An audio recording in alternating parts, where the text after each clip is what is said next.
I guess the first thing we should do, make sure that... Do you guys have any questions about your level 8 stuff, the three of you?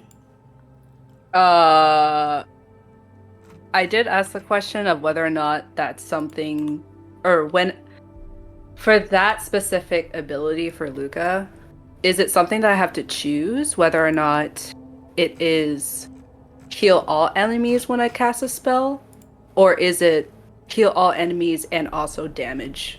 Oh, not heal all enemies, allies, and damage enemies at the same time. Sorry. I was about to say, I was like, I don't think you read that right. No. I was saying it wrong in my head. Sorry. So is it simultaneously? Simultaneous and English. And no, you don't have to choose. Both happen. Oh, okay. Thanks. That's great. I had a question. Okay. How long is that attribute recovery going to take? Is it a long rest, or is it going to be something more like days? Like, what am I looking at? So you get back 1 point of ability score for each long rest. Okay. So, careful. That's days. Okay, yeah, sure. Yeah. Weeks, even. But there are spells that can help with that recovery, like Lesser Restoration and stuff like that. Okay. Thank you.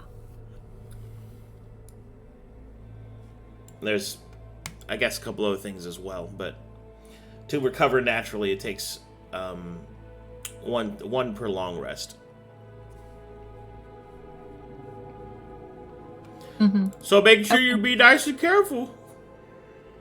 Or else you burn through that charisma real quick.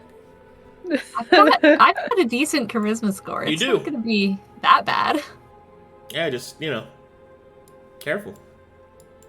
I'm really excited. Careful there, Billy. I'd hate for anything bad to happen to you. Happens to them. Oh, shit. Alright. Let's see here. What do we want to start with? Storm's not here, so we're not going to do any of that stuff. We're going to do Telt Dissector stuff.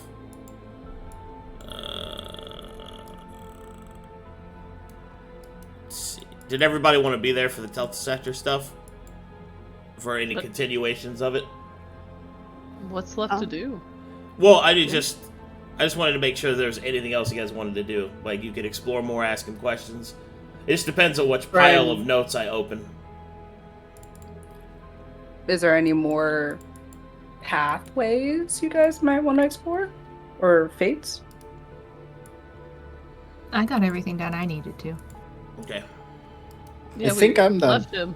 All right. Did Just wanted to make sure. Let's see here. That done. We did the racing thing already. Okay, good. Make sure we got all that done. Alrighty. Did Irha trade in his crown, or did he give it up? Oh, he still has his crown. Oh, okay. It's just no longer part of his theme. Yeah, he still has it. I just didn't know because of everyone was trading these story attached or story pieces that I didn't know if Irha would have wanted to do that or if it was an item he could trade in for a fate. No clue. Oh yeah, there's lots of things you can do. It's just if you guys are done, then I can move on to the next piece. We're done. Okay. Goody gumdrops. Alrighty.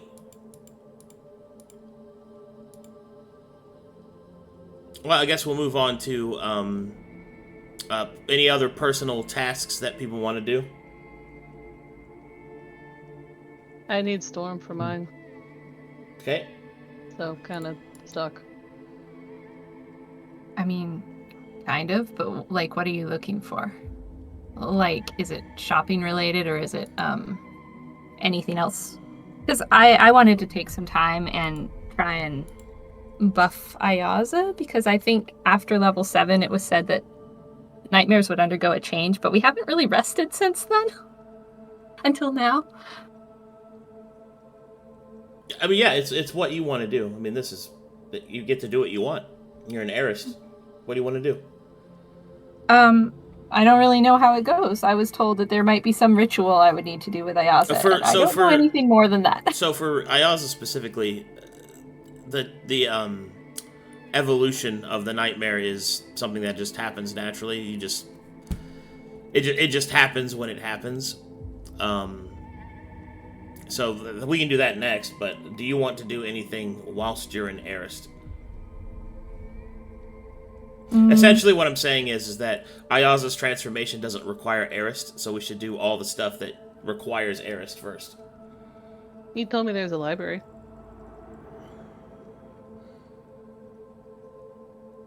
Yeah, there's the Erastian Archives for the Astral Legion, for the Astrans themselves. There's several of the guilds that you can go and visit. There's the dockyard if you want to talk to travelers. There's the eatery if you want to go there and... I'm playing a big old nerd. Should go to the library.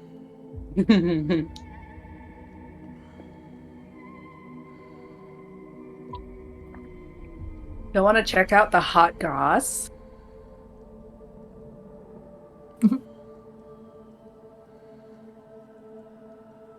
Well, what do people want to do? I told you, I want to go to the library. Yes, that's what you want to do. I'm asking them. Ah. I'll go to the library with Sera, but I also want to just finalize my shopping today. But that's it. That's all I have for Arist. Okay. What about you, Irha?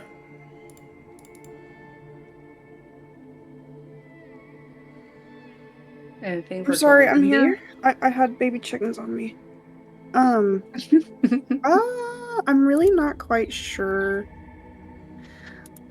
what I want him to do currently. He'd probably stick with Maelie at the current moment. So he'll just follow Maelie. Alrighty. Able. What would you like to do, Seino?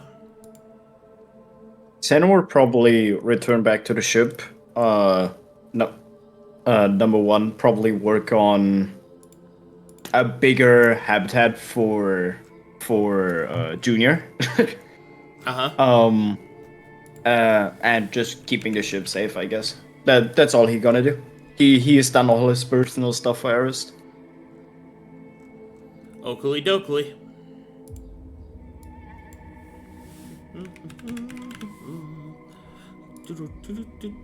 Hey.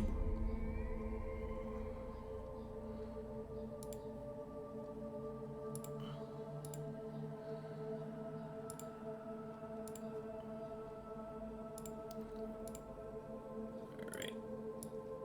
In that case, we'll go ahead and go to the archives. I think it's this one. No, it's this one. Yeah. Are brains enhancing? What is Luka doing? He disappeared into the ether. I have no idea where he is. Oh, that's right. I have to do that too. Fuck, sorry. I'm getting vibes that Arcadum was like, what did we do last session, guys? Recap. That's right. I gotta fucking deal. Well, that means to deal with that after they're done. Okay, let's do this.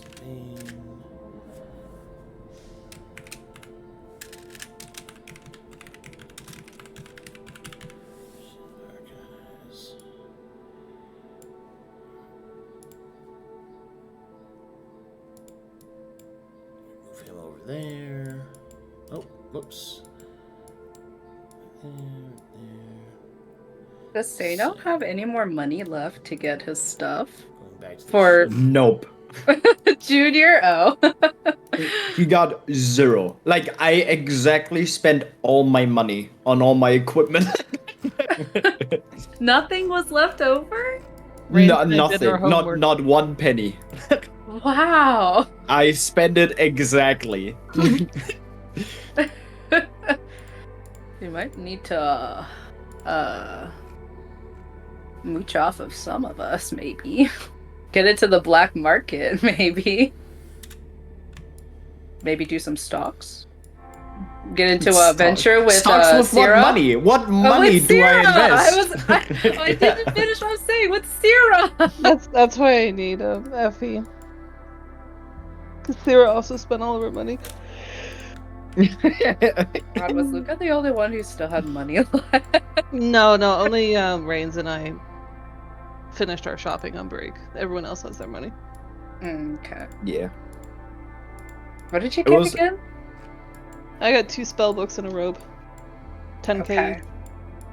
It felt so satisfying because I with the stuff I bought plus the things that I sold, I got exactly my money.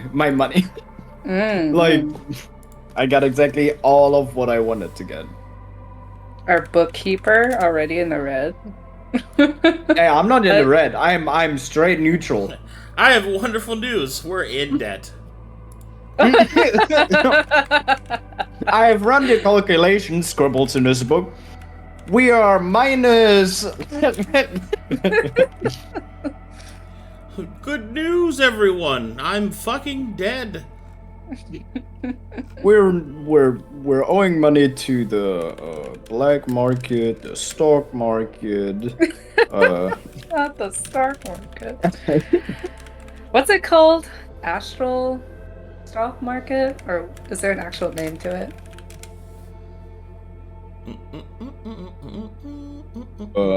I don't remember if there was. Or what it was.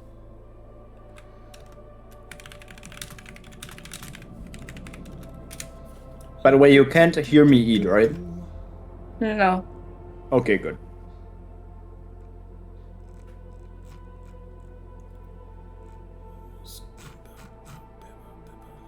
I'm eating raw noodles. Oh my god. Why are you Your survival meal for to support your family. Yes. That's all I have left. I need to go visit you, Rainzz. I just need to look and see what's in your pantry. There's you come here for nothing. There's nothing there. Let me look in your cabinets, bro. Bro, there's nothing in my cabinets. Okay, do you have at least spices? I have salt. I have salt. Rainzz, That's incredible. Come on. I have no, when it comes to spices, that's all I have. No pepper? I have no pepper. Paprika? What am I gonna use the pepper on? Cayenne? My man's is all Yes! salt and no pepper. You can put pepper on fries. That's really good. I could, but why would I? But why do people put mayo with their fries? Because it's good. Ew. No, the spice is not the problem. I'm eating spicy noodles. But you're eating raw spicy noodles. Oh no, at the moment I'm eating raw normal noodles. Oh, okay. Yeah. Can you have eggs? Ew. Wait, can I have Why are you eggs? saying ew? Yeah. Ew. Can you have eggs? I don't have. No, I can't have them. Like, basically. You can't. It's not worth it for me to have them. Like, Worth it maximum, I could eat like 4 eggs a day, and that would be my whole day. There's no worth in using eggs for any food. But what if you hard-boiled an egg, all right, and then you just add it to your spicy noodles?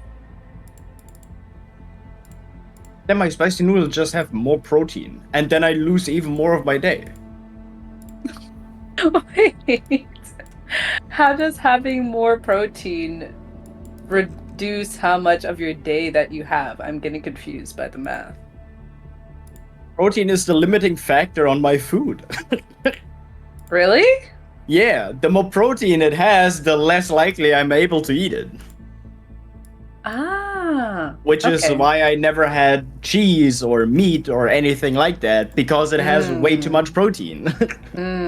Okay. Okay. Yeah. I understand. Okay. Here we go. Oh, look at the little cheeks. Look at them. Why are they on a paper towel? Or a... So they don't poop on my desk? Oh, I thought you were drying them for a second. No. I was like...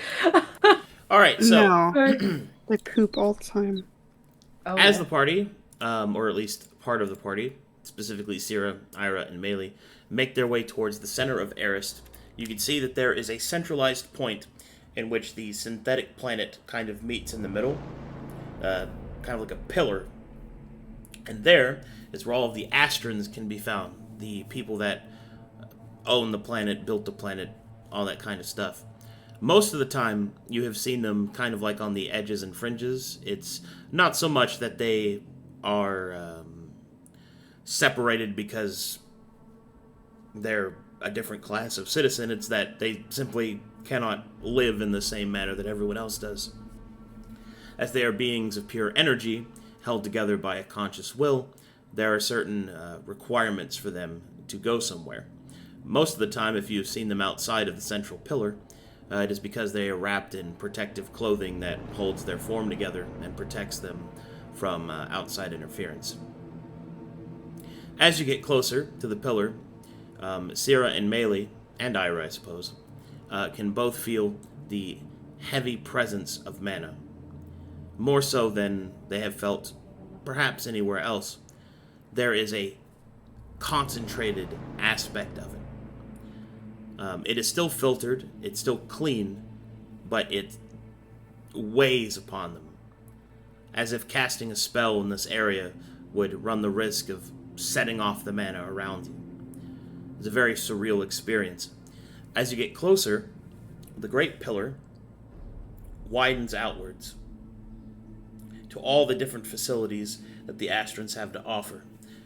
There's forgeries, there are forges, there's oratories, there's observatories, all sorts of things that they use throughout their daily lives.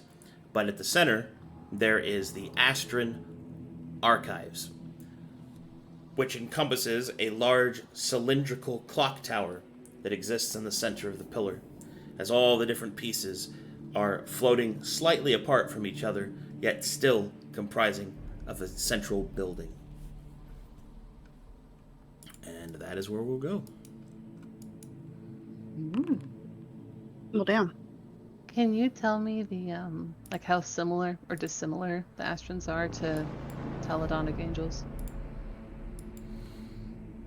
So, the angels of Taladon, the digital power that they are made of, are similar to the Astrans in the fact that they are beings of energy, but the hard light digital apparatus that allows the manifestation of angels is centralized upon an item, a facsimile of such energy.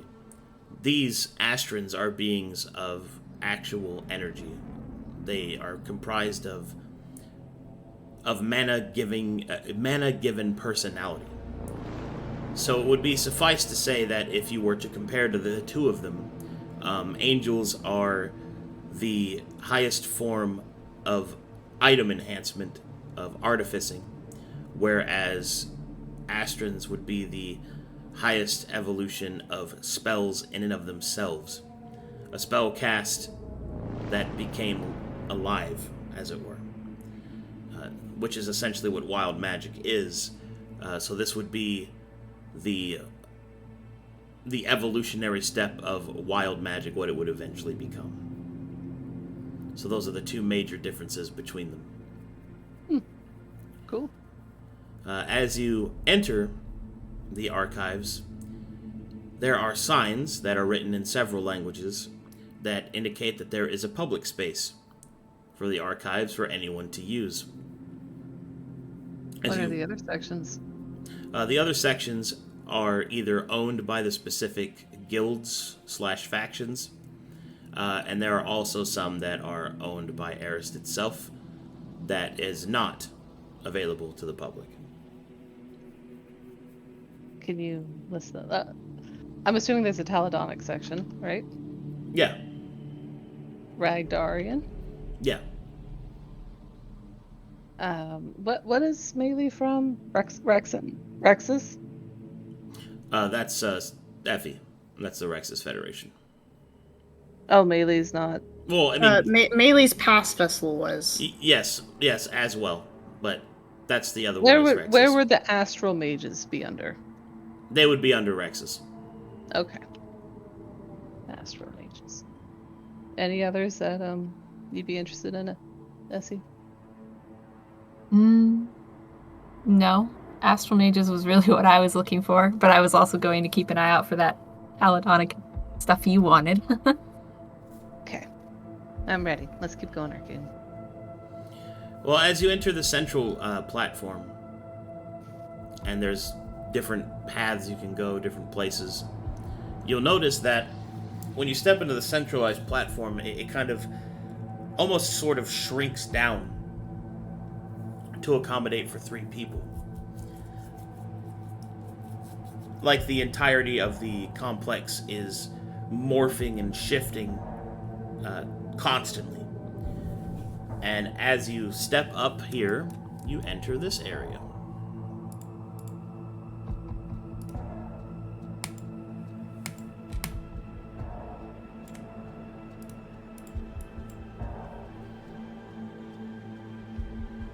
Oh, Cool. pretty. Mm-hmm. I'm missing my giant tongue familiar.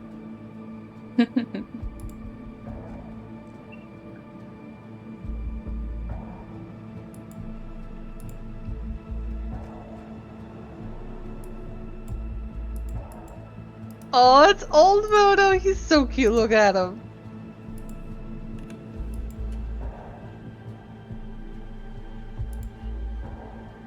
I don't know why it does that, but I guess you get old token for now. I don't know why it's doing that. That's conflict I like- Moto. It's so cute. I like conflicts, Muto.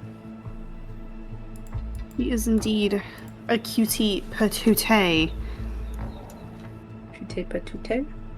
I remember when I drew him as a dragon form. That was fun. Mm-hmm. Okay, so as you step up and through, nope. We're paused. As you step up and through, you are greeted by an Astron. A being floats down from the nearby shelves with a sort of wild look in its flashing eyes. An Astron in its true form, its spiritual energy in this area, able to hold its shell, takes on a vaguely humanoid form of a well-dressed man with sparkling, radiant eyes.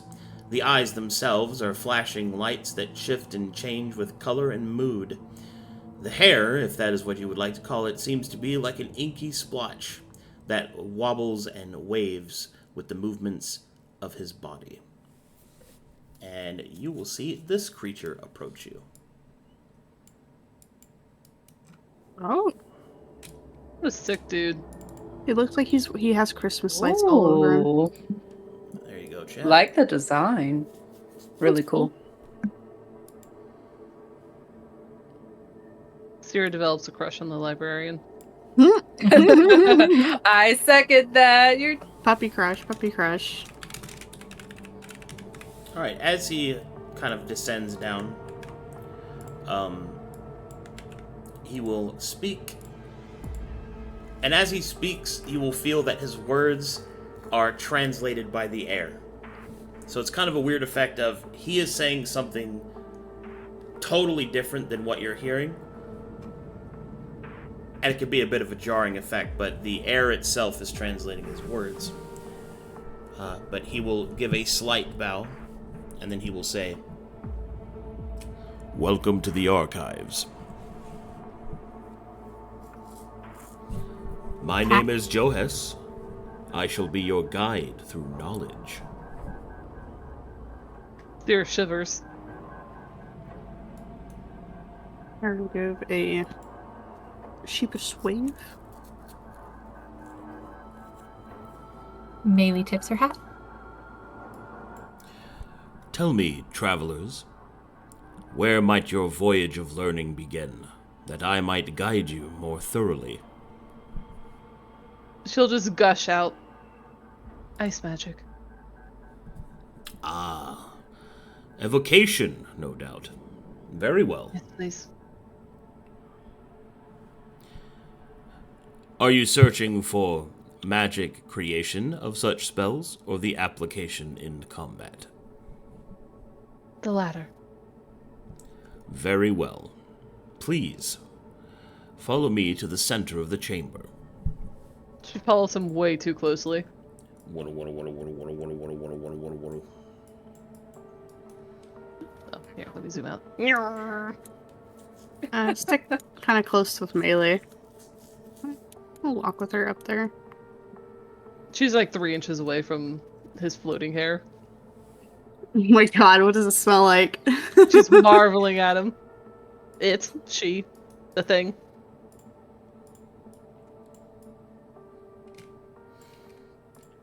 The creature will then float into the center of the room, where you will see a strange contraption flowing with magic. And then, Johes will open his hand and summon forth light, color, and shape produced by the machine in the center of the room. And you will see books are formed and forged out of it. Several of them, as they float around him. Let's see. Mordecai's application of frosted adjuvants. I've always found him to be a bit of a bore. Basic arterial application of ice. That might be good for you. Yes. He will start to go through them. I believe these tomes might be of use. And will pass Sera 2 books. She'll hold out her hands eagerly. They Like a kid in a candy store. They will float out and be placed upon your hands. Oh. Thank you. You are most welcome. She'll start reading them right there. She'll just sit. Is there a ground? Are we sitting? Is this ground? You're just We standing. floating? You're just standing there. Cool. She'll just sit on the ground immediately and start reading. You will see the being kind of chuckle. There's no need to sit upon the ground. He'll conjure a table and chairs. What do they look like? They look like obsidian glass. Oh. She's just start. Oh. She'll get up and sit in a chair. And she'll stuff Moto under her arm and she'll read it. She's holding him like a teddy bear. Okay. And what of these 2 seekers of knowledge? How can Johes be of assistance? I was gonna kind of look towards Maelie, as this isn't really like a big magic guy. You got something you want to look for, though, Irha? You know, I'm not quite sure.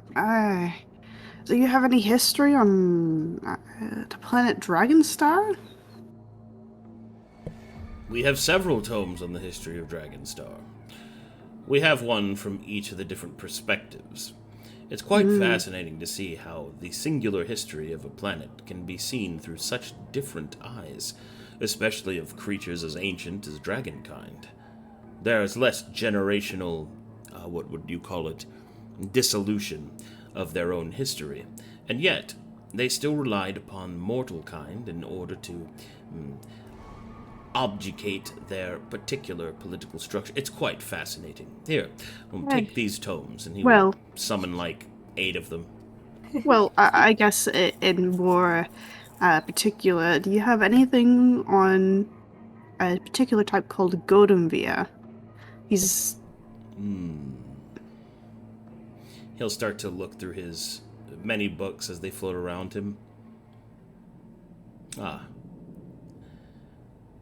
Such a name can be found within this Book of Heraldries. No doubt a present tracking of draconic bloodlines. Perhaps it could be of use. Thank you. He will take the book and look at Maelie and give us a nod and go sit down with Sera. She'll smile. She immediately makes face. Yep. And he will put his books down and start reading. He's gonna scoot over a little closer to Moto and look down to him. And what of you, seeker of knowledge? Well, Mr. Joe Hess, I'm also looking for history, but more history on astral mages, the ones who use starlight as their powers. Ah, the astral mages. Quite a noble profession they are. I'm looking for... Oh, well, excuse me. Oh, I was going to simply remark they are the pride of Erist. You will start to kind of look through the many tomes. There are many tomes upon this organization. Did you have a more specific need for your knowledge? I wanted to find out how they got started, like where they come from, and how they first learned to change the magic that way. Ah, The Origins of the Stars, an excellent tome, one I've read many, many, many, many, many times. And he will conjure it and hold it out towards you. This one is of particular interest, as it includes an afterthought by the author, one that he very rarely did so. I do so envy you to have read this tome for the first time again. Oh, it reminds me back to when I was just a sparkle. Maelie looks really pleased, takes the book, thank you, and goes to sit down and read it. And as everybody sits down and is reading, you will see that Joe Hess takes a big, confident, satisfied sigh. The seeking of knowledge. The hunger. Sated, ignorance banished. Please enjoy yourselves. And if you have any need of me, simply summon me to do so. And he will... How long does it... He will ascend It floats away. up here and starts doing other librarian nerd stuff. shit? How long does it take Sera to read all this with being a massive nerd and a Gen AI familiar? Well, there's a lot to read. So specifically, through your tome, Sera, you will find that there are many different applications for magic, different ice attack spells. It even has a few that are referenced that you do not have. It also seems that this tome seems to be referencing the Second Planar War as its mode of testing, meaning it's all the references that it makes to how useful this magic could be seems to be using the Second Planar War and its many battles in order to denote its effectiveness. It's almost as if it is written from the perspective of someone that either was fighting in, or fought in, or lived through the Planar Wars. The second one. Is the author's name noted? The author's name is Carlisle, which is this right here. Yeah, would she know how long ago the Second Planar War is compared to current timeline? The Second Planar War, according to the Elven Imperial calendar.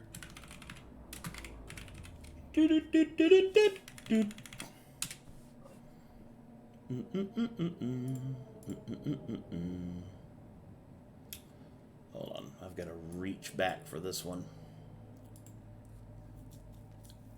Let's see here. Bring up me old timelines. I need to go put away some dishes because I'm sitting at my desk is making me angry. So I'll be right back.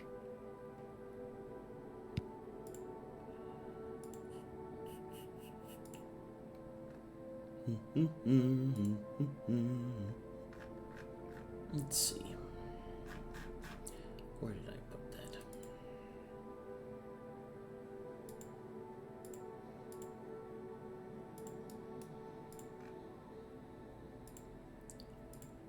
It takes place in...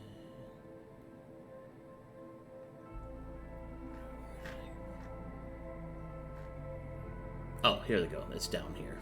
Silly me. Let's see here.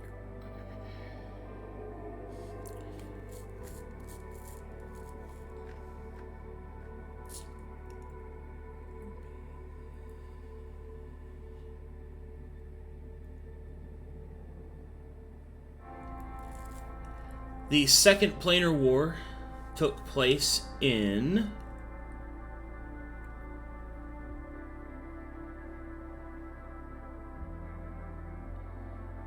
Cycle 1700, from at least from this is from the Erastian perspective, which would be approximately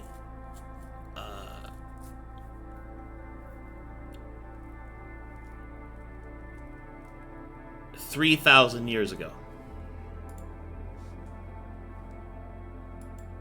What age is that?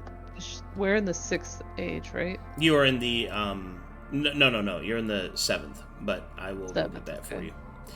You're in the 7th iteration, or 7th era, if you want to look at it that way.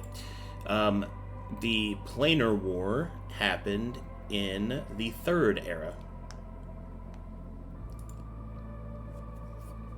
Otherwise, no. Oh, fuck, that's right. So you're in the Erastian archive, so the eras are actually named by the authors. The first one is known as... So the first era is known as the Star Seed. Okay. I guess since you're here, I'll just go over it. So, the first era, and this is by Erastian tracking, which is pretty accurate, but by all means, nothing is omniscient. The first era is called the Star Seed, and this was a primordial time in which the different planets and planes all across creation were planted with the Star Seeds, which are, or the World Seed, as they are oftentimes also called, which allowed life to spread in its primordial form across these various places. It is not exactly clear whom or whomst planted these seeds, as it is a practice that happened naturally, but then was taken up by the very first versions of the Druids, in which life was protected and then populated purposefully. So there are several of the Eldar, for example, who were amongst the first Druids, that would actually see to it that these seeds were planted.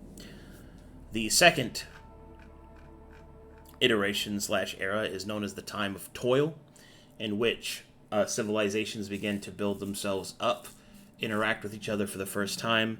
Minor skirmishes were resolved, and essentially the civilizations came into their own. This one is pretty...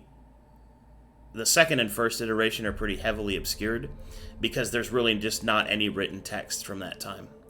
Not ones that had any bearing, especially in the first one. The third text, which is the third iteration, which is when things started to get interesting, was when these civilizations reached a certain level of development that they could really start being self-aware and aware of other places.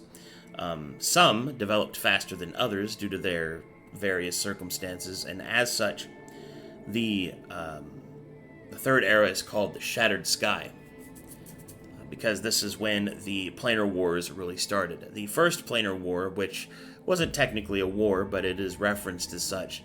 The first Planar War is when the ulterior planes within each of the different worlds that have enough development for them were first formed.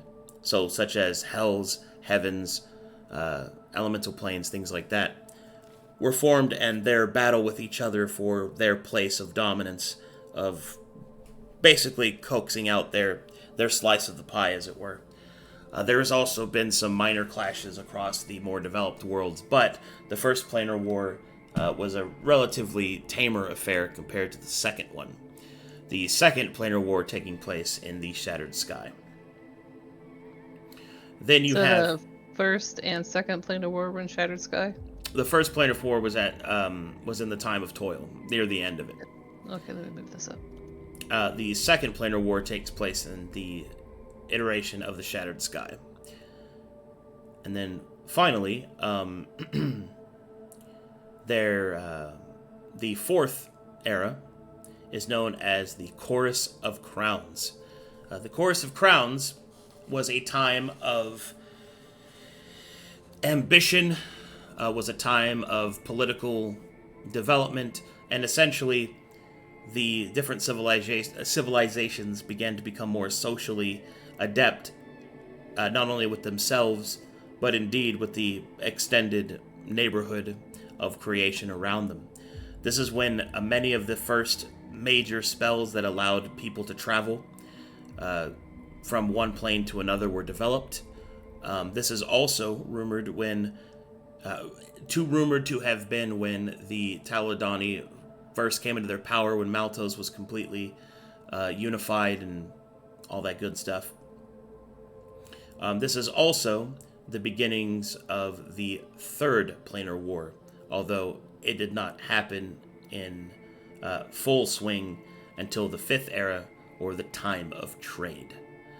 The Time of Trade, which is the name of the fifth era, is indicative of when these great behemoth civilizations had developed enough that they could start openly trading with each other, and unfortunately, some of that trade was trading death. It is in the fifth era, specifically when Taladon employed the Taladani employed various forms of travel, experimentation, when they really started to exercise their power, and it is also, according to Erastian accounts, when the event known as the Folly of Maltos took place.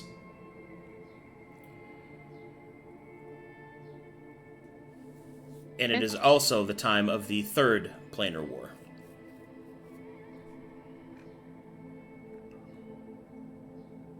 In the 6th and 7th? The sixth... Hold on. The sixth era is known as the Time of Trials. This is a time of great recovery from the Great Reckoning, which is when essentially an incredible event shook the stars that took place within the planet known as Verum, and it is by the tracking of the Erastians amongst one of the first times that the threat of the enemy became galactically known by the efforts of the Seven during the Great Reckoning. It is because of their efforts that creation was spared, and then we enter the sixth era, which is the Time of Trials, and it is from that point onward that the Erastian accounts of the timeline indicate that the Time of Trials was when... This is going to be hard to explain. When the ramifications of the movements of the enemy became known, and the peoples of this sector of creation began to react to it. This is also when the comet was first spotted, which is known as the Herald, or at least first spotted by the Whole. The comet had existed in the fifth era as well, but this is when it was first spotted. And then it continues on the timeline until it states that the enemy is finally defeated and the wheel is allowed to turn forward. And now we enter to the current era. And the current era's name is the Time of Truths.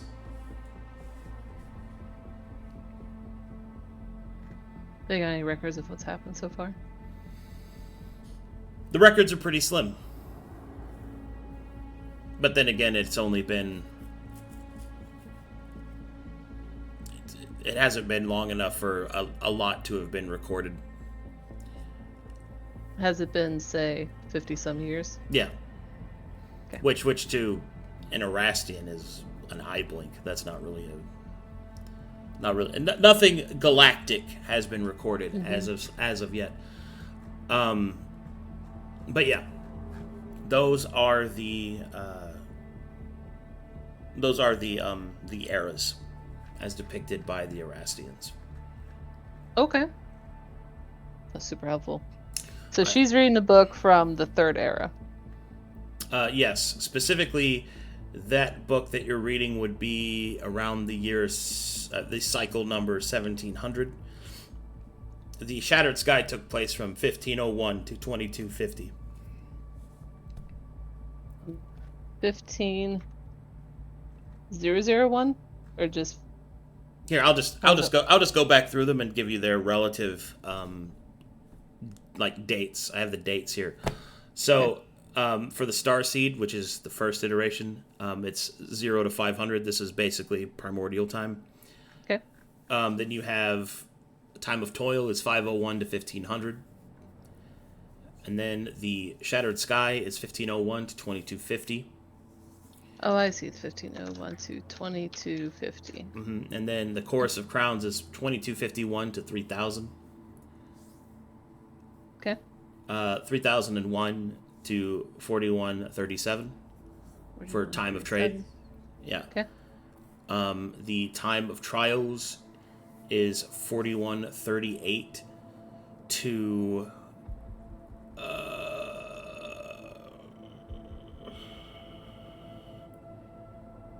hold on, doing math.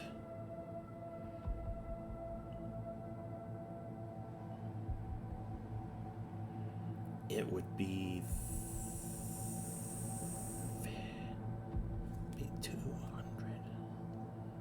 2328. Yeah, it'd be that'd be 4328. Yeah, so 4138 to 200 years? 4328, about 200 years. Yeah. Okay. And then after that, it is the current date, which, according to the Erastian timeline, is boop boop boop boop. See, that'd be 43, and you're approximately 60 cycles. The current cycle is 4,388.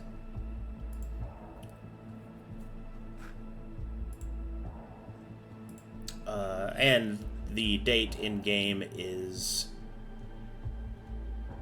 God, I have the actual date.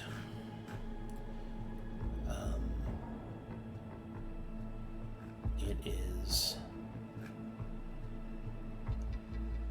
oh God, where did I put that? Hold on.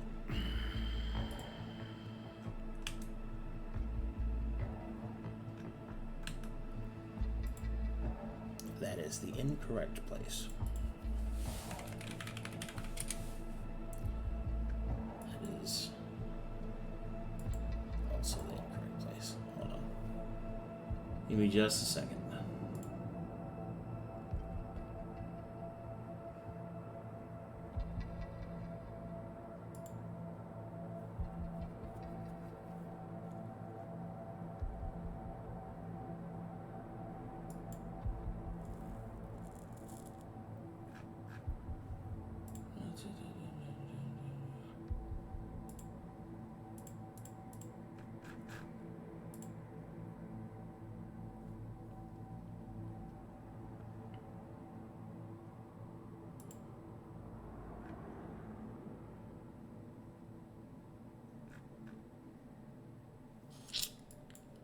Where the fuck is it? I know I had it here.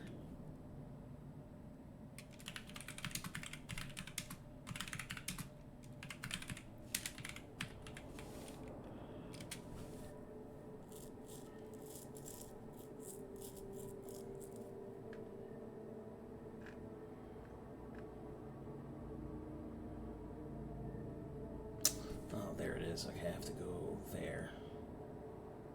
Okay.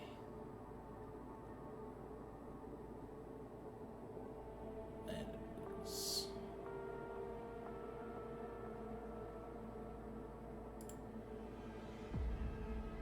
That is not helpful. Fuck.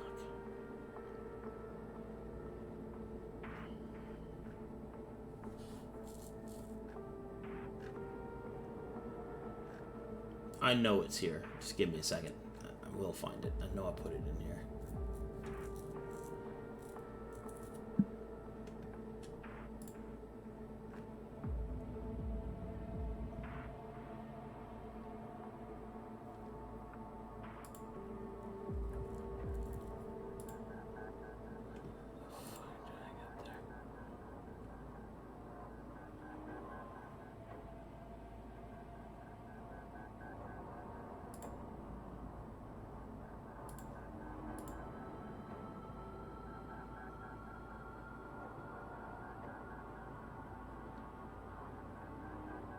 There you are. Okay. Found it. Yes. Yes. Yes! Okay. Sorry. Took me a second. It is currently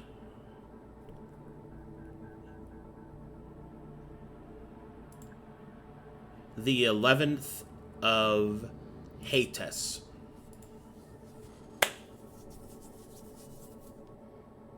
Like, hates. H-A-T-E-S? Hates. 2 S's? Yeah, I'll type it out. It is... Oh, that is... Why am I clicking on that? That's fucking weird.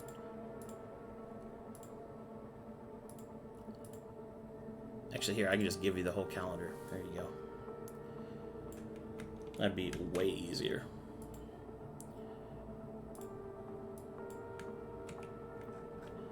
There you go, right here. So that is the calendar, and each of those months are 30 days each. Hang on, let me do it this way. It's a 12-month calendar. Yeah, it's a 12-month calendar, lasts 30 days each. Okay. 12-month calendar. No weird 28 days? No. Each month is 30 days. Are these by season? Like, why I'm asking that is, I gave Sera a spring birthday, and if she's from Highfall, what would that be? So, if you're from Highfall, then you would follow the... So, each of these... Okay. So, the 12 months here do coincide, generally speaking, with our Gregorian calendar, but... which is the one we use in real life. But the difference there is that spring may not be the same in every world, right? Mm-hmm. So, but in Verum, the base planet from Highfall and Stettin, it does follow the base. So it'd be one of the first months. Specifically, when measuring through the galactic calendar, it is normally the day of session. So it is currently that is brain. The 11th of... Yeah, the 11th of Hates. Okay. There you go. Cool. Let's see. Anything else that's important? Oh, while you're looking it up and you're in a place... Nerding out. While you're in a place to know about it, the months represent the journey of the Eldar, which is why it is referenced as the Eldarian calendar, or as it is referred to in Verum as the Imperial calendar that the elves use. Or Eldarian. calendar. Does that equate with their journey of planting seeds? The world seeds? Oh, sorry, excuse me. No. This is their journey. Okay. This is their journey from. Well, actually, yeah, you would know that. Yes, it is the most. It is the most logical, scholarly approach. Is that the calendar for the journey of the Eldar is representative of the ordering of the planting of the seeds, although it is not the records of all of their seeds planted. It is just the longest journey that they took, possibly the first. The Erastian archives are not omniscient by any means, but sure, they are pretty accurate.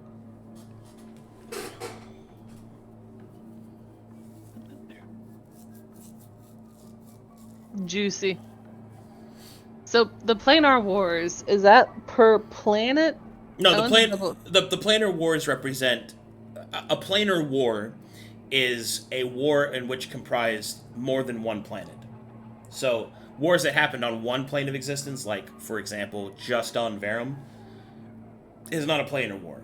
A planar war is other planes of existence getting involved. So help me with this part. So I have Planar Wars started in the second era, other planes within developed worlds of the hells, heavens, and elemental planes.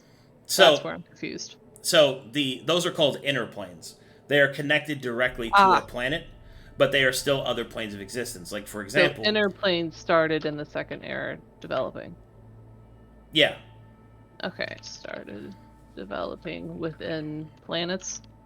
Yeah, so that's when like demons, daemons, devils, and angels and stuff all started to come into existence because society had advanced enough that those emotions, that those concepts became more solidified. So is it the logical assumption I then make is there's different inner planes per planet? Yes. Okay. So there's like potentially 10 different versions of the hells. Potentially, yeah. Interesting. Your own knowledge of it would indicate that although they might be different in their structure, most of them are going to be the same because of how morality is more or less pretty common in terms of the alignment across the table. But the differences begin to appear when the age of the society is applied. So, for example, Greygrim and Celerity, which are two, exceptions to those rules because they allow those beings to have free will, are actually the remnant of another planet's inner planes that evolved to a point that they separated themselves, so on and so forth. Interesting. Okay, so the second and third planar wars, those are between planets. Yeah. Which planets? Which war? The second one, the one she's reading about. The second planar war. Okay, hold on. I have to fucking open that up. Blip, blip, blip, blip, blip, blip, blip, blip, please. Yes, must.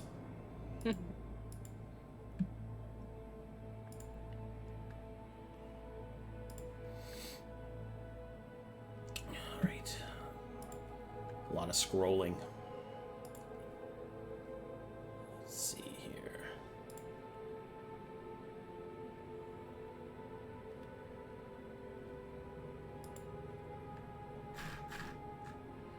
What is Seino doing again? He went back to the ship to work on Junior's habitat. Oh, he's gardening. He is really gardening. The other one who's keeping it real. Man. He really is a gnome in a garden. He really. A garden gnome, A garden gnome. if you will. And I didn't even do that on purpose. You sure I about feel that? like Sera's brain is just leveling up. Not like character level, Acknowledge. but just like her brain is.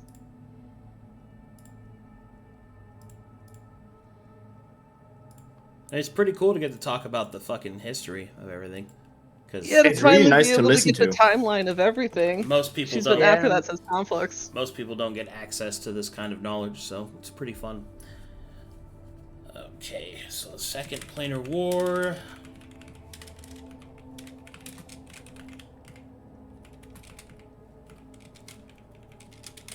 Alright, let's go see.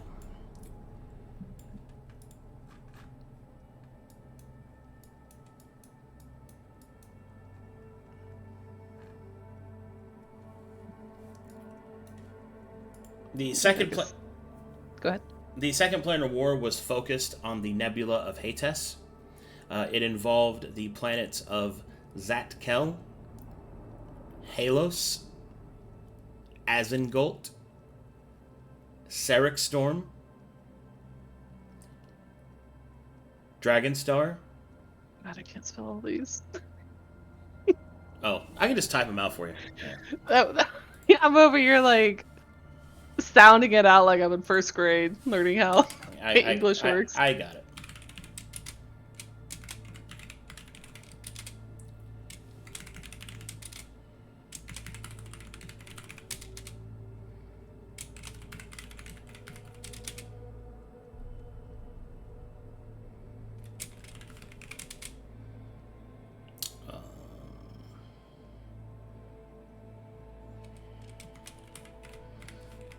Your spelling actually was pretty good, though.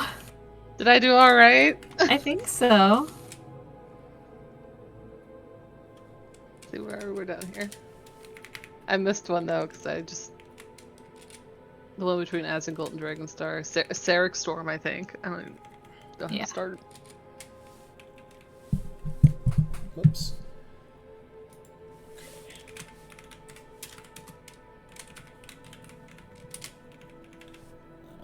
Might as well just get the minor and major players.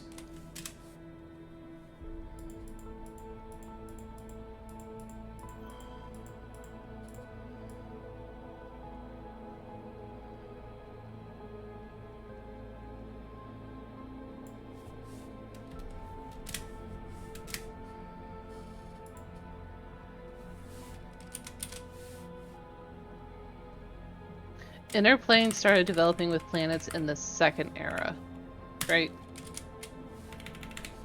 is Yes. that in the third? Okay, in the second. Okay. Yeah, that's in the second. And that's where the first planar wars took place.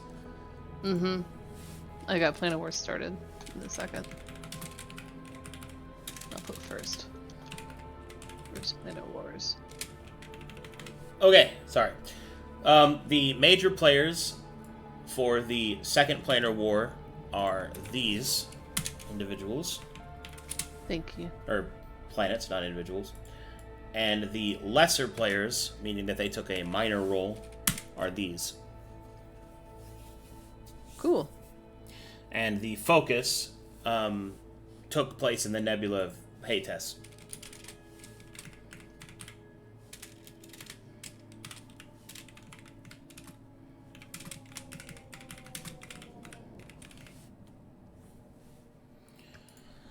Can you hear me typing?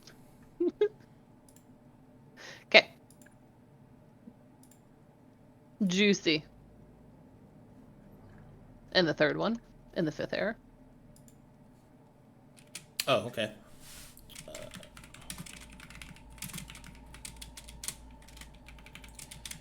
The third planar war. Yeah, that was the really bad one. I feel like I'm in history class. So the third planar war encompassed nearly all of creation. Okay. It ruptured the stars. In fact, it is easier just to say which planets were not involved. Okay. The planets that were not involved were Zezus, Querg, and Verva.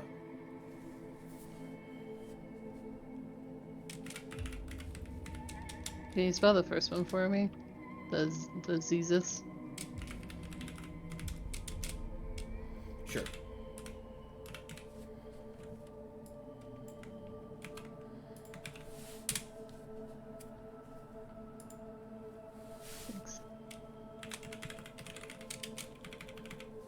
It should be noted that the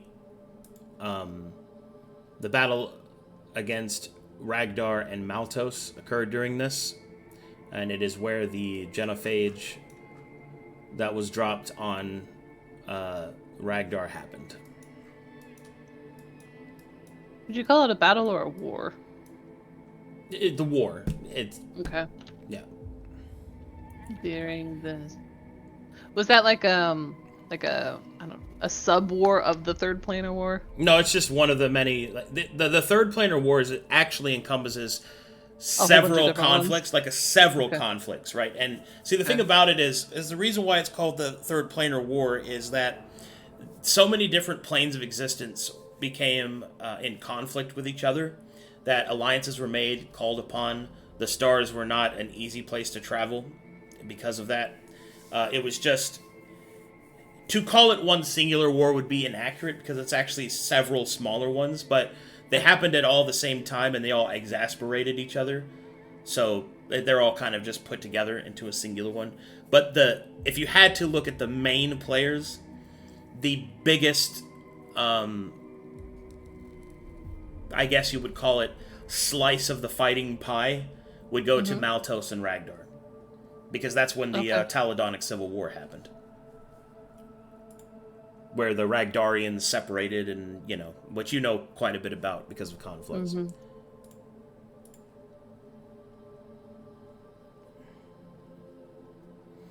Isn't Querg the giant whale? Yes. The poor cancer baby. Yeah, Querg did not get involved in war because it was scary. Oh. And he hid in the outer planes for a bit. And the stars. Yeah. Oh, What a cutie. baby. So was the folly of Maltos generated during that war? Yes. Okay. Where's the Rexus Federation in all of this? So the Rexus Federation is Halos. Mm-hmm. So they participated in it like everybody else. But the Emperor of Halos, the Rexus Federation, didn't come into full fruition until after the Third Planar War. Interesting. Okay. In fact, according to Erastian records, he rose to power because of the Third Planar War. Yeah, the void, the vacuum that was left. Yeah. There's even How do I some. spell Halos? There's even Halos is spelled Haalos. Haalos. Okay. Rose to power after the time of raid. I know we found that out during where the ship that Conochorus was on, is there was some sort of alliance between the Taladani and the Rexus Federation. Yeah, so the idea behind that is... Alright, you're in the Erastian archive, so I can answer this more accurately. So the Rexus Federation was a minor political party during the Third Planar War. And what happened was that... Now, this is where records get a little staunchy, I guess, is that it is known that the Emperor fought in the Planar War, the Third Planar War. It is unclear on what his role was, but what is clear is that after the Planar War was done, when Halos was recovering from it, that is when he rose to power. And then eventually made the Rexus Federation the ruling governmental body for humanity on Halos. Okay. If you're going to keep exploring such things, this might be easier to look at.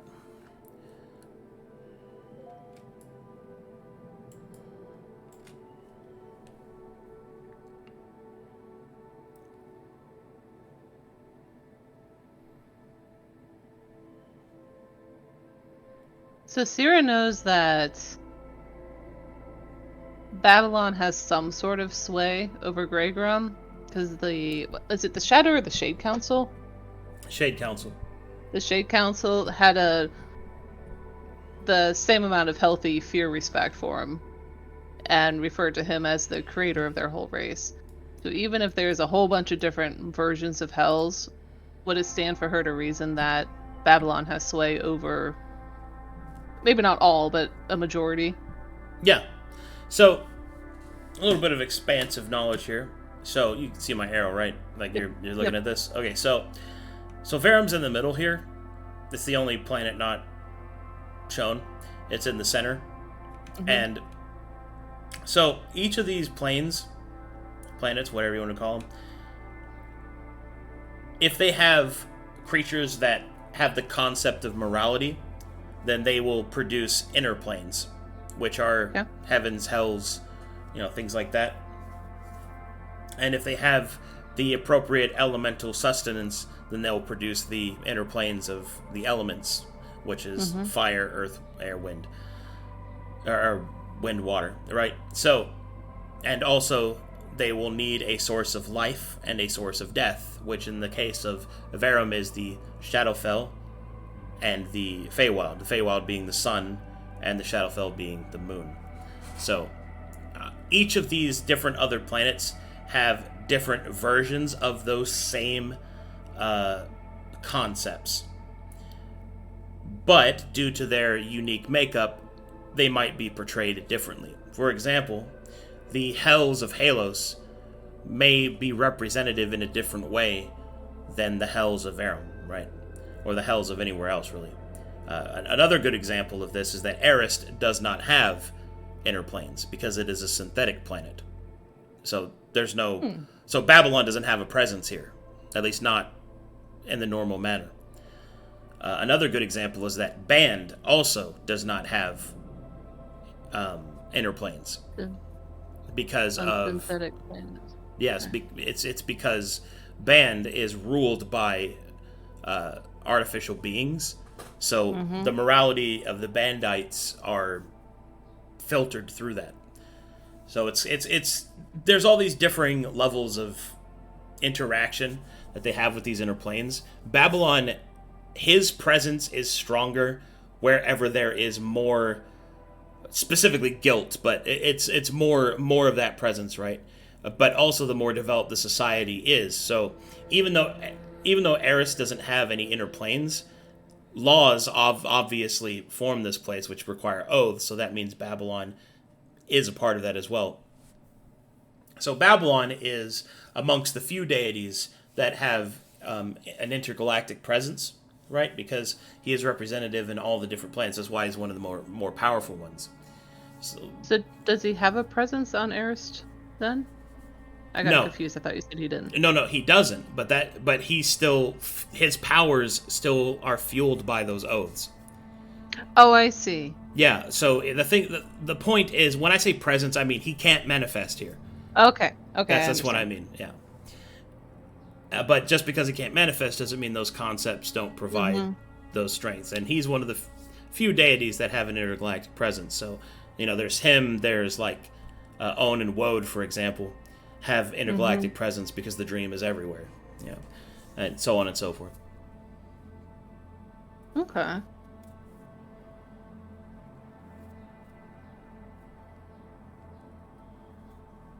The Alliance, so I was looking at the first Planar War.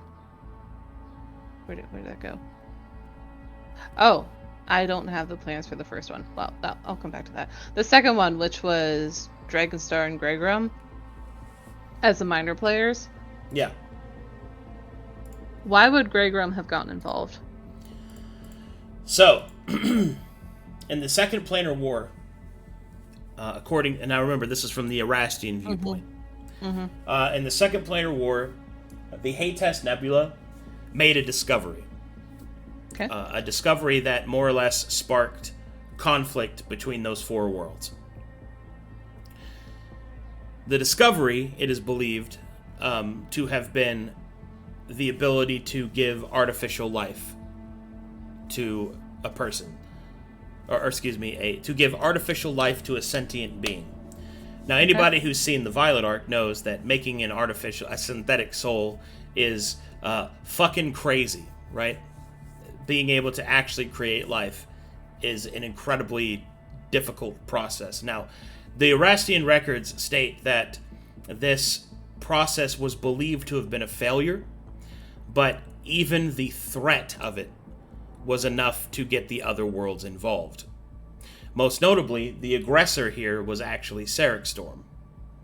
And Storm at the time was a kind of like an outpost moon in which served as a landing point for, or a gathering point for the Star Jotun, which are the Star Giants.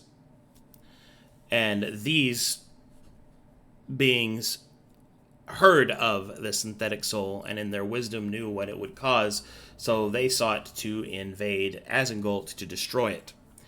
So the first actual action was of the Star Giants to invade Asengult to stop this process before it went any further. Unfortunately, what they did not know, because they mostly kept to themselves, was that the reason that the Asengultians had discovered this was because they were trying to find a way to fight off the Depthar, which at this point was still a pretty new infection that had hit them. And from that, the alliances of Zatkel and Halos were called into question. The Asengultians and the Serric Storm giants fought each other, and this entire thing just got completely out of hand, kind of pulling in everyone else. Now, Greygrim comes into the picture because one of the things that Zatkel, in order to try and end the war, used were Reaver demons, which essentially is these... there's a Church of the Black Sun in Zatkel, which actually came into power during this war, in which they, in desperation to try and fight off the giants... So, let me back up a little bit. The Star Jotun are incredibly powerful. They are major players during this time period. They are a relatively peaceful race, but they are star giants. They are the giants of the Astral Sea. Astral giants also are what they called. So Leviathans, who were good guys?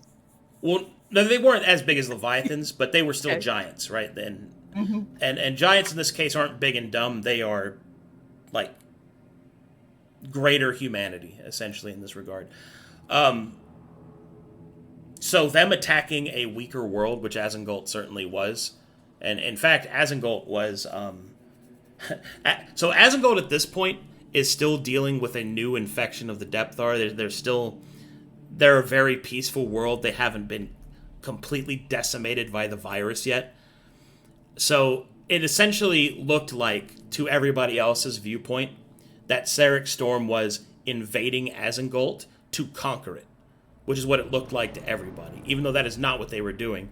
They were there to actually stop the desperate study of what the Asengultians were trying to do. But what they didn't know is that by their action to stop them from doing that, they actually allowed the Depthar to thrive, and which is why Asengult was, until Hizagori's interference, a complete wasteland of just people fighting against the undead. But anyway, the point is that Hizagorian's interference? Hello? Hizagori. Hizagori is a astral dragon. Yeah, the thing that Luka now potentially has. Yeah. So... Well. So Serric Storm attacks Asengult. The other people get involved. Zatkel uses forbidden rituals in desperation of the Church of the Black Sun to summon Reaver demons onto the battlefield, which gets Greygrim involved, because a Reaver demon is a demon with free will, but the rituals the Zatkels were using were summoning Reaver demons from Greygrim into battle against their will. So they were enslaving free demons.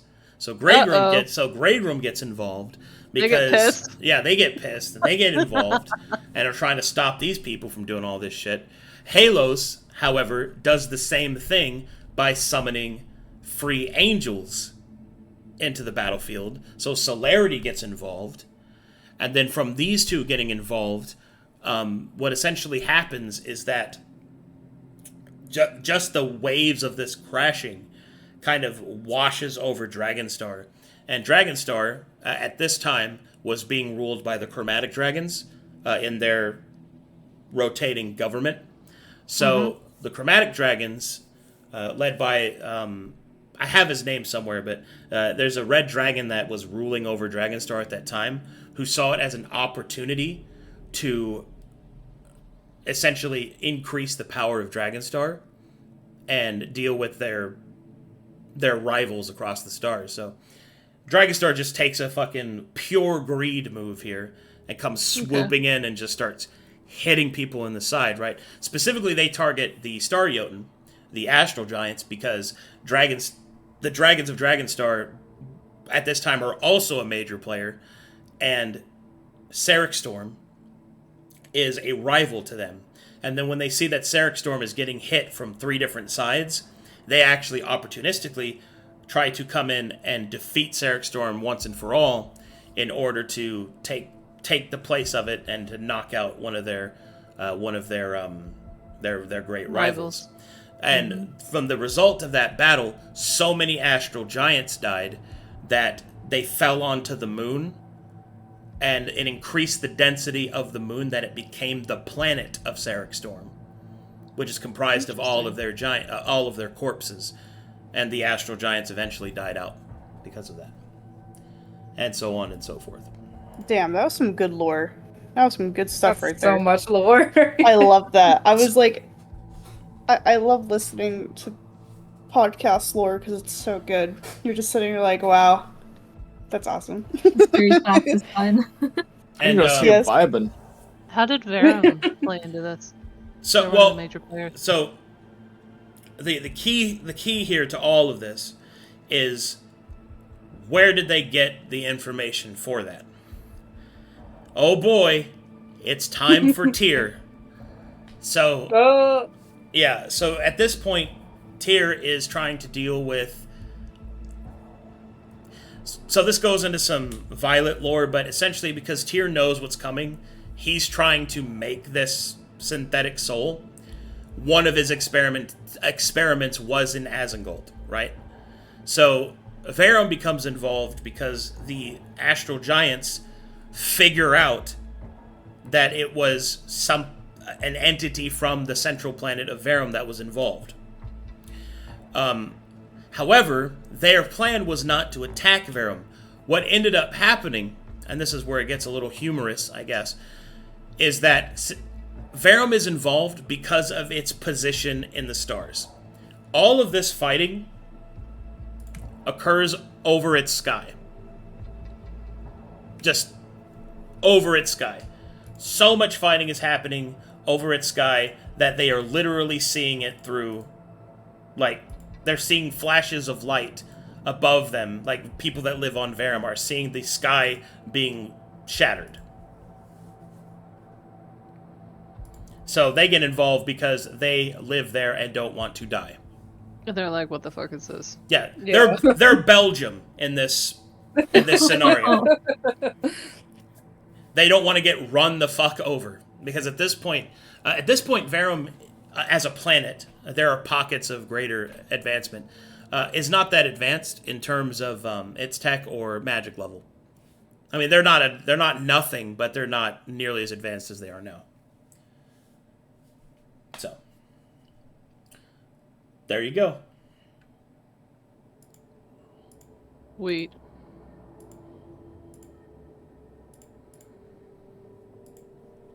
Excellent lore, my lord. Oh, delicious.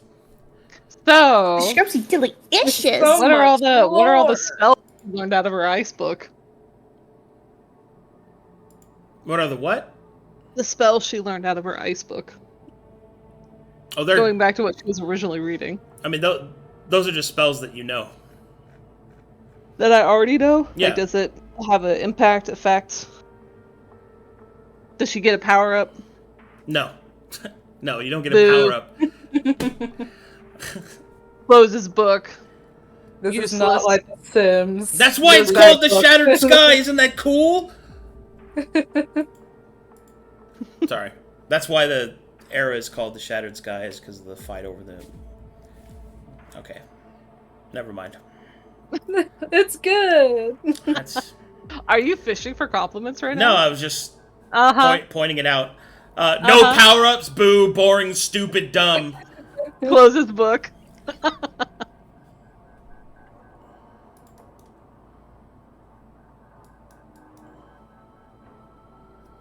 Anyway, would anyone else like to do anything? Or anything that you want to explore? You're in the place to ask. Yeah, I kind of want to see if there's any history. Wait, question. This is above table.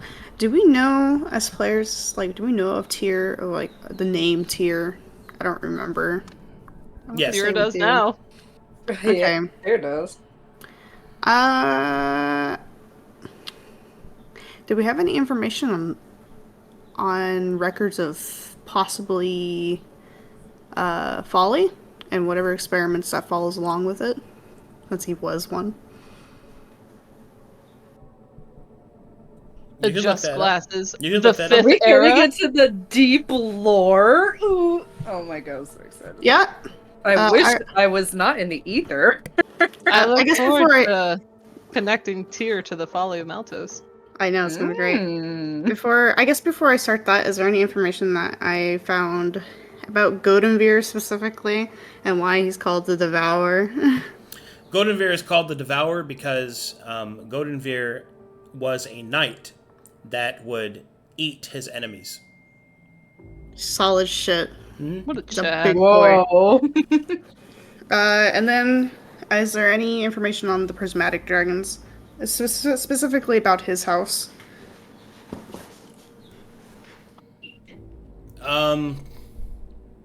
No, they wouldn't have that. Dang. Okay. At least not in the public section. So real. Oh, we sneak it in? Ooh. That's in the redacted section of the library. The redacted section. Yeah, as I was like flipping through the books and trying to gather any information he can about Godinvir because he's so secretive, he kind of looks up to the man up here who's doing something up here. Question.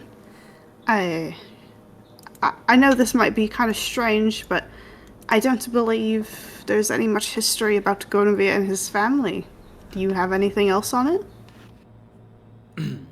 Family archives are a private matter.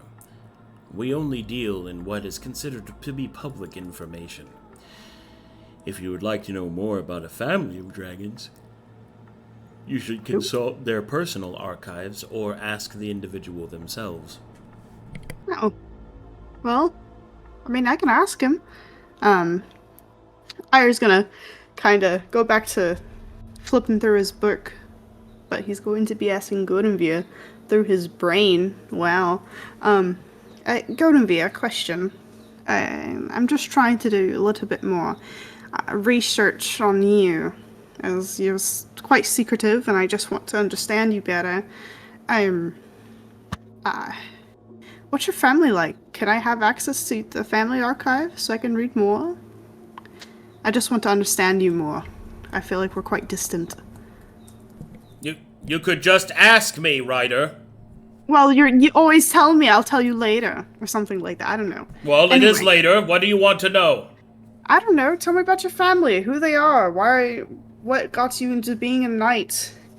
I am a knight because I was chosen to be so. I was the largest of my clutch, and the only one to survive into wormlinghood. Oh.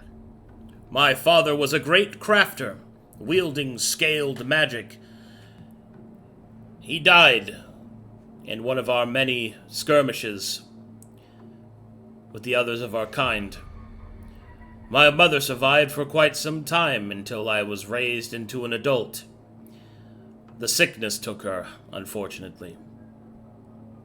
My extended family is weak in terms of our blood ties, and if I am honest, I do not consider any of them to be true family.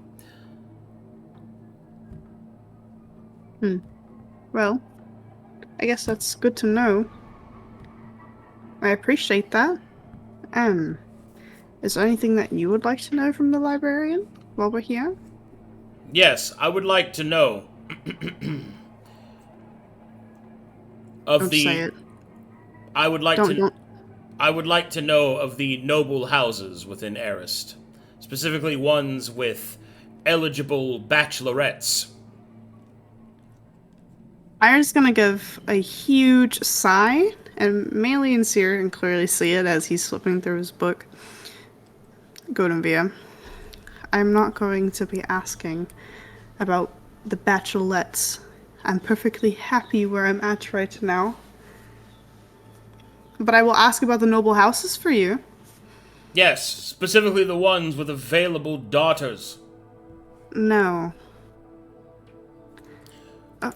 Ryder, you are denying yourself options. I was gonna look over to Johes. Johes, sir, I apologize. My dragon is interested. I'm not. I want to make that perfectly clear. I am not interested in this subject matter, but he's asking. He's asking for the noble houses.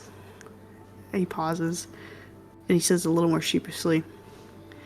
And the available daughters. As he looks, he side glances Maelie, kind of looking like a lost puppy. He did not want to say that. Oh, is Goldenveer looking for a lady friend? You will hear Goldenveer yell in your mind, "Silence the poor one!" I was gonna Joe Hess will his then head. kind of nod. Oh, of course. It would be easier, however, to simply check the array. Joe has all. This is not. Thank you. I'll keep that in mind. And I guess since I'm kind of. Joe Hess will keep going. The array you see is probably something you're unaware of. We Erastians believe in a more streamlined process of courting and ritual. If you contact the array, many suitable mates will be revealed before you. You can send them messages and speak to each other without having to meet. Looking for it. I have the perfect one right next to me. I do not Arist need has one. Tinder. No, I don't want. Jonas, No. are you suggesting I could find a mate here? Oh, absolutely. Sera! And he's How gonna do I kind of find put his out? hands in his head. His hands on his head. Yes, I suppose you can find a mate here, Sera. I'm not looking for one. I have. Goldenveer is yelling in your brain. Options, Ryder! Options! She'll ask the librarian if he's single. Jonas, are you available? Available for what? Are you part of the meeting availability? Negative. Why? I am far too busy for such silly things. Romance and Even if Aaron you will leave kind them of together. lean over to Sera, and he will grab her down. Hey, What? I'm just saying. He's gonna What? whisper. You could always do from what I hear, they're called one-night stands. Oh my god. Sera! Ignore the virgin!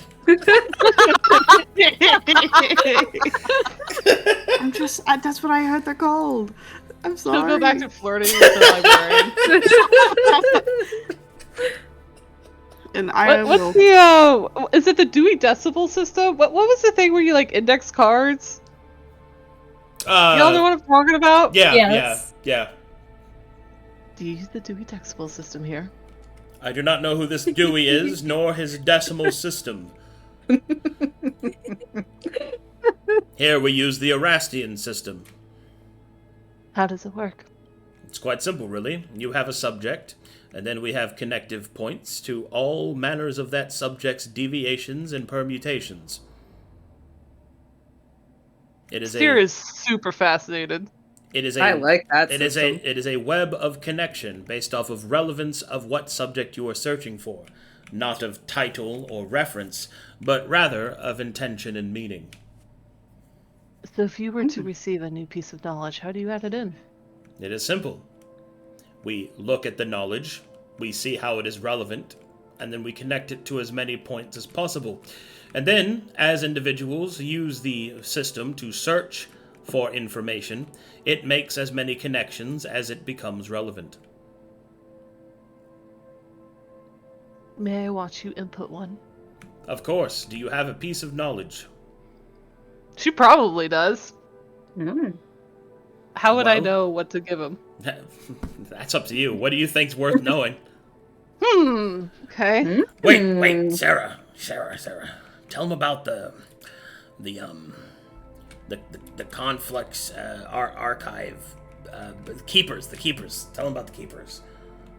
What if we tell him about the Oh, Arcadum, I need you to help me. What was the giant book that he read that like made his head bleed?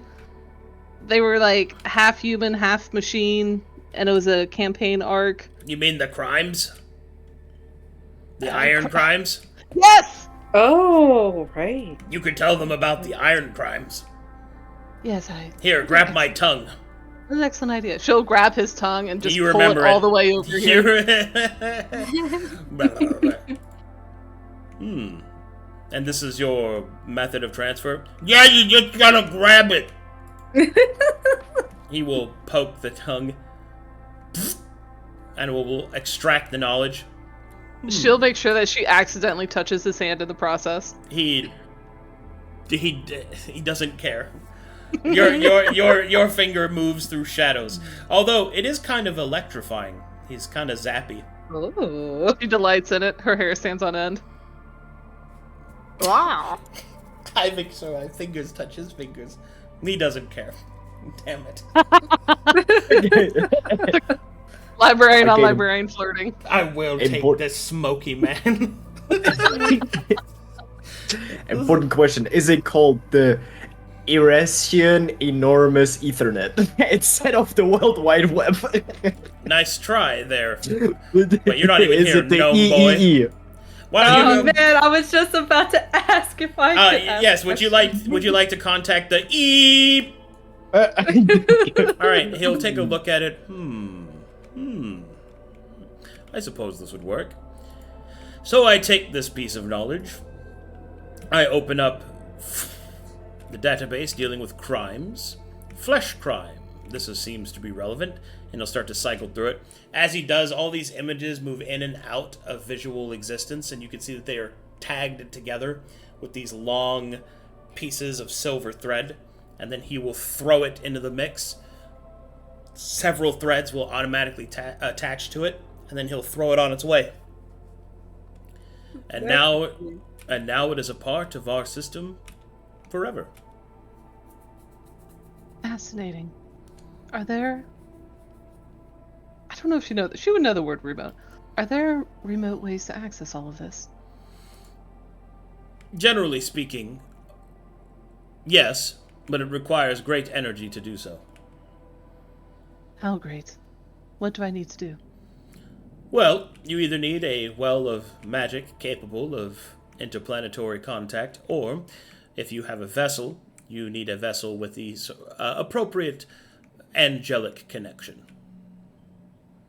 We have a vessel. What is the appropriate connection? I would need to see your angel in question in order to be able to tell you, and to be honest, it is a bit out of my area of expertise. She'll scowl. She only wants to work with him. Alright then. The Great Well of Mana, how great. She'll look at her tiny Bodo. Hello! Can we connect him? He'll look down at Moto. Hey! I'm Season 1 me. No. Oh my god. Damn it. She agrees. One. Damn it. You would need to be more powerful, I'm afraid. We need to get you more soldiers. But you're Colossus. close. So keep it up. Thumbs up. You hear that, Bodo? He approves of our soul eating. Joe Hess does not approve of that soul eating, but does not correct you.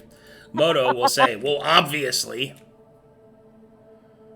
It's not like those souls were doing anything anyway. She'll smile widely at her paladin. Look at him, he's too busy arguing with his inner dragon.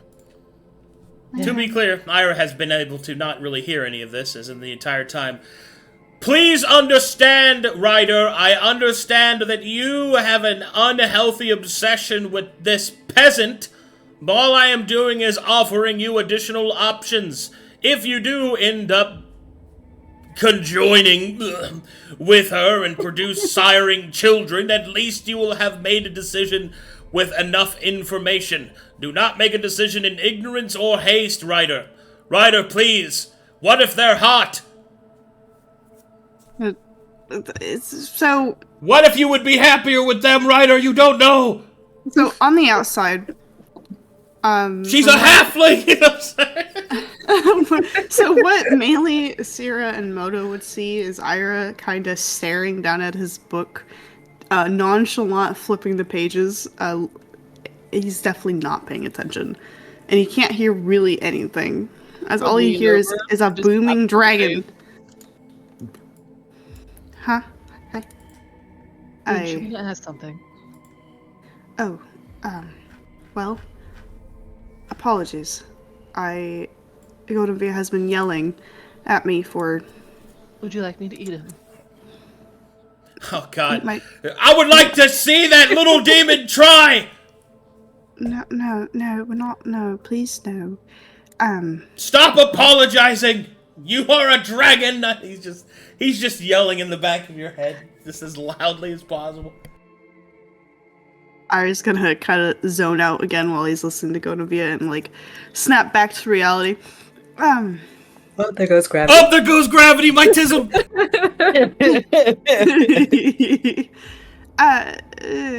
I think the only thing I have left to ask is probably more information on Tyr and the experiments, as he's Irha's kind of leaning towards what folly was. Tell us about soul experiments. Ooh, revisiting Tyr. I've only been asking this as we've been encountering different journeys of Tyr. Tyr will become obnoxious. Our paladin very much like to know about soul experimentation.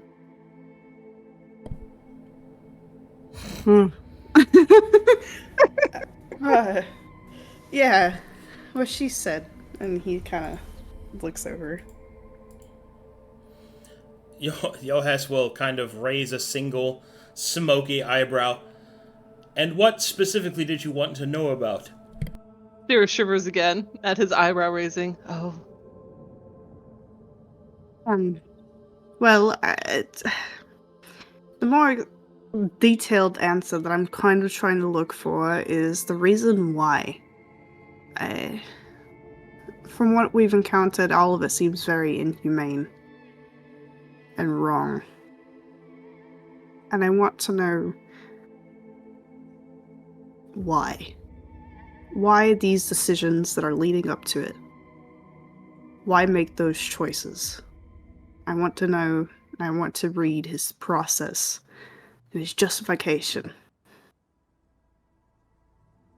and any recent discoveries he may have, as what we've seen and experienced so far. Oh, Irha, just ask a single question. I have so many questions. It's just information about Tyr and his experiments. Why? There we go.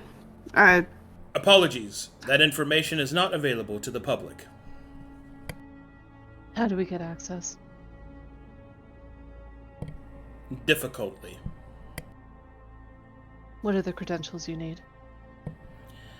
You must prove yourself to be a worthy friend of the Erastians. You must go through our process, and then you must wait the time needed for us to deliberate as to whether or not you would be allowed such information. So it's Erastian knowledge, not Taladonic. No, it is of Taladon, but it is within our restricted archives. The knowledge contained within that individual's experimentations, more or less the entire journey of his life, could cause great harm to those that did not know how to use it properly. Well, if you're unable to give us access to that, can you at least tell me anything? If I were to return with Harlock, would that gain us access? Even if he were to agree to allowing you access to that information, I do not believe the princess would be allowing anyone to view it without her expressed permission. Sera gets even more excited at the mention of royalty. There's a princess. Oh, I feel so ignorant. Yes, we are ruled by a monarchy, and the princess, soon to be queen, once the last vestiges of the sparks of her mother fade into the astral end, she will become queen. Although she, even as her princess self, still rule us to this day. What is her name? I'll just type it out.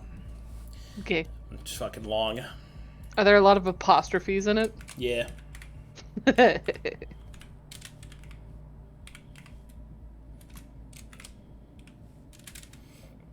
Let me go fucking find this thing. I have this somewhere.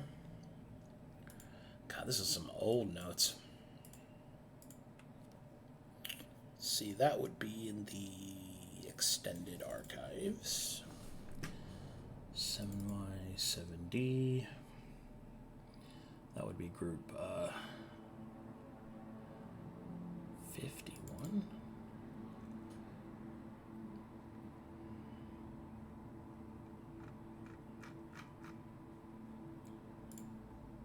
God, I haven't seen it. Whew! Ooh! Gotta swing that big old ding-a-ling. I haven't been around here in a while. Big old thing. My name's Arcadum. Hold on. I'm old. Thanks. I'm old! Bird. Oh. I'm old. I need 100 chicken nuggets. That. Hold on, I need to open a map tools map real quick.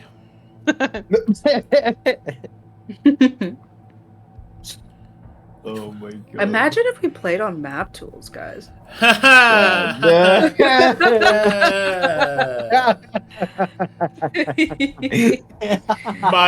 all the prison wall. imagine all the assets we had to load in. Oh my god. 56. By a lonely prison wall. Was it worse for people in the EU to use map tools? For connection for the server? Did you say was it worth it? Worse. Worse. No. I wouldn't say so. We still would have had 9 to 9. 9 to 9. Always had 9 to 9.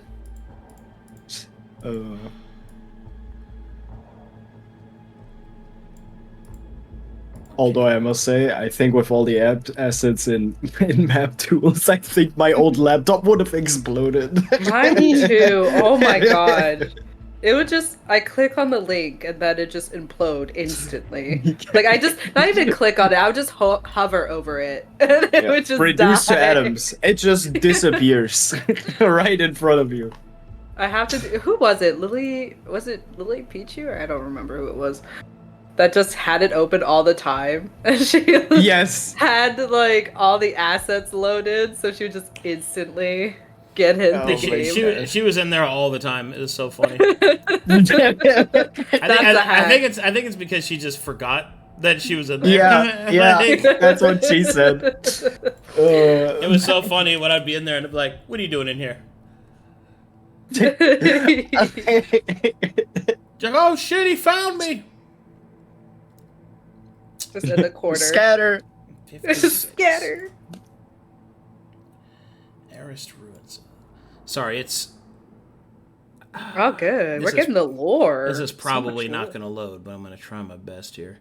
Arist ruins. Ah, there it is. Please load. Please load. Hey, it loaded.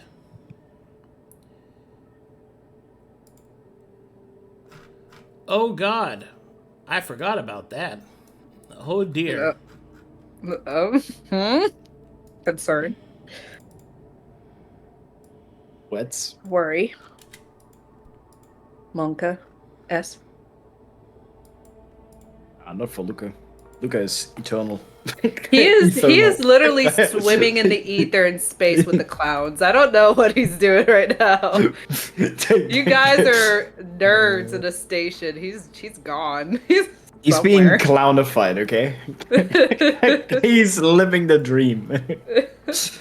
He will come It's just back. part 2 and of he already has the hair. Like, he doesn't even need the clown wig. He just needs to color it red. no, he needs to do like Harley Quinn, do one side pink and the other side blue. Jeez. And he just has to like cover his whole face with his hair. Oh my god. He'll become like, oh my god, what's it called? It from Addams Family, but it's just curly. Not it. It's the Wait, you know that it monster is the guy. hand. You mean It's I the was monster like- guy. What's his name? you mean Cousin It? Yeah, Cousin It. Thank you, Cousin It. I was just like, curly wait, hair, he's dude. becoming the hand? That's Thing. Hand is Thing. That's thing. Yeah. Oh, that's yeah. Translation. Help. Okay, So good. I will now type out this fucking obnoxious name. He must have 2 middle names. All with accents and apostrophes. What should be Bob?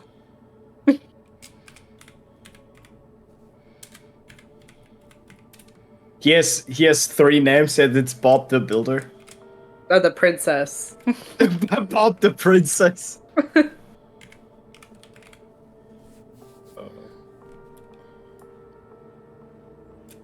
Bob the Almighty. Imagine that as a kid's show. Bob the Almighty. What would he do? What would he be doing? The princess's name Just- is Astariana Miatora Kalakian. Look at all those apostrophes. Tora Kalakian. Got it. Bless you. No accents? Yo. How many characters is that? 1, 2, 3, 4, 5, 6, 7. Clear will clear her throat. We're pursuing the creation of, well, you had mentioned the folly of Maltos. We're pursuing folly himself. With And that, I believe there is Yohes some will influence. will frown a little bit. I see. Continue. That is why the questions. If there is some that can help us, these two, and she'll gesture towards Maelie and Irha, believe that he can be reasoned with.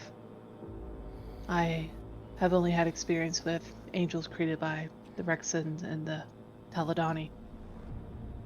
I do not know what we will be presented with if he is reasonable. So the more we can understand of his creation, the better off we are.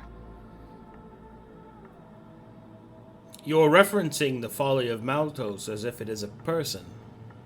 It is a creature, from the understanding I've gained. A being that is sentient. Insight checks. Maelie Ooh. dredges out of what she was reading because Folly's name is being mentioned. I don't see shit. Should we be telling him? Too late now, baby. Right? Why are we Too telling him? late. We're- What are we telling Mainly. this We're, guy all, about? we're too far in. Yes, sir.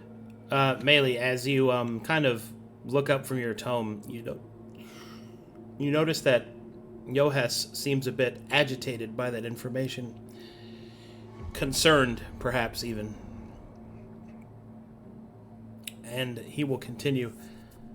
That is very interesting. Would you like to add that knowledge? No.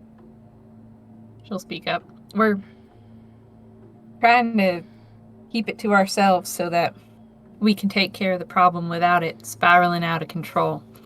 We figure if everyone had access to information like that, it could influence Folly to the point where he might be unreceptive to us trying to teach him. She'll cock her head to the side at, I always want to call him Yohes, because of the J. Is it Yohes or Johes? Both are fine. Okay. You know the second plane of war you were describing to me, Yohes. I believe it is a similar situation. The more who are involved, the more conflict there will be. You will see that Johes, once again, agitated, keeps twiddling his smoky thumbs, and he will say, "Well, yes, of course. I understand. It's just that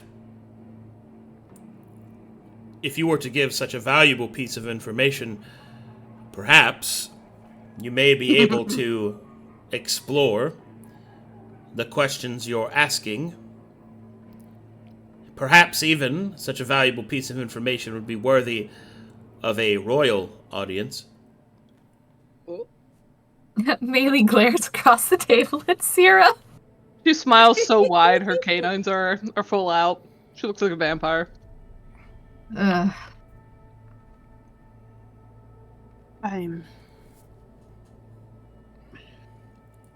Well, as tempting as it is to get this information, I am worried that I don't think anyone has discovered this quite before, and I don't want anyone to be hunting him further. That's my worry. Sorry, did you say hurting or hunting? Hunting. Sera then keeps her smile. Canines out. Yes, it is a hunt, isn't it?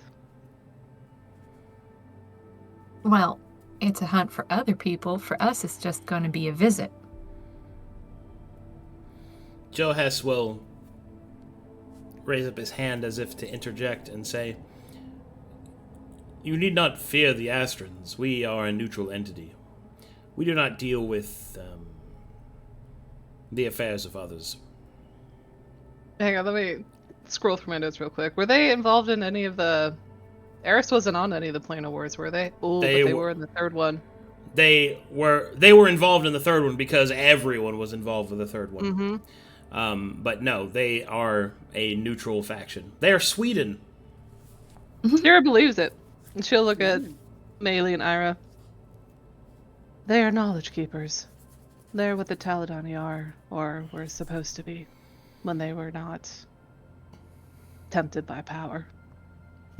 It's not the people keeping the knowledge I'd worry about. It's the people who have access to the knowledge.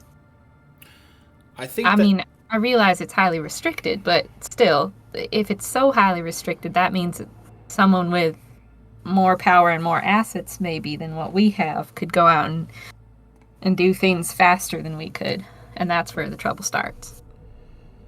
I think that such a revelation would be of a greater good to share, would you not agree? Yes, it is for the greater good, Maelie. Sera doubles down. She's trying really hard to keep the green flames out of her eyes. Maelie's not happy with you right now.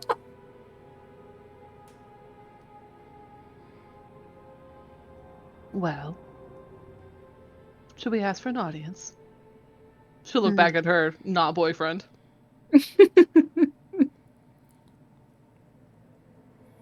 What does one need to do to gain an audience?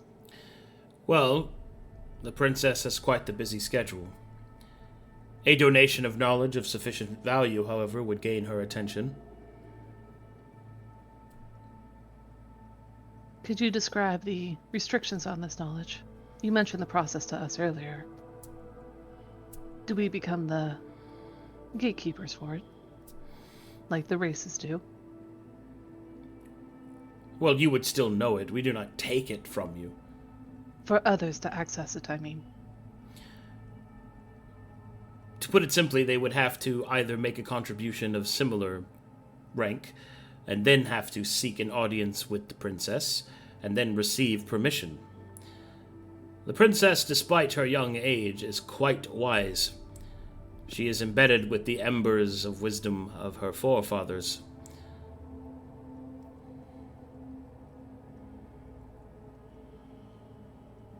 She'll look at the two good aligned people. So, it's not a burden, not a bargain. Trade. It's a trade of knowledge that the greater good will gain access to. Maelie looks at Irha. Well, Folly's always been kind of our thing to handle, so what do you think? You say I believe- he is for good.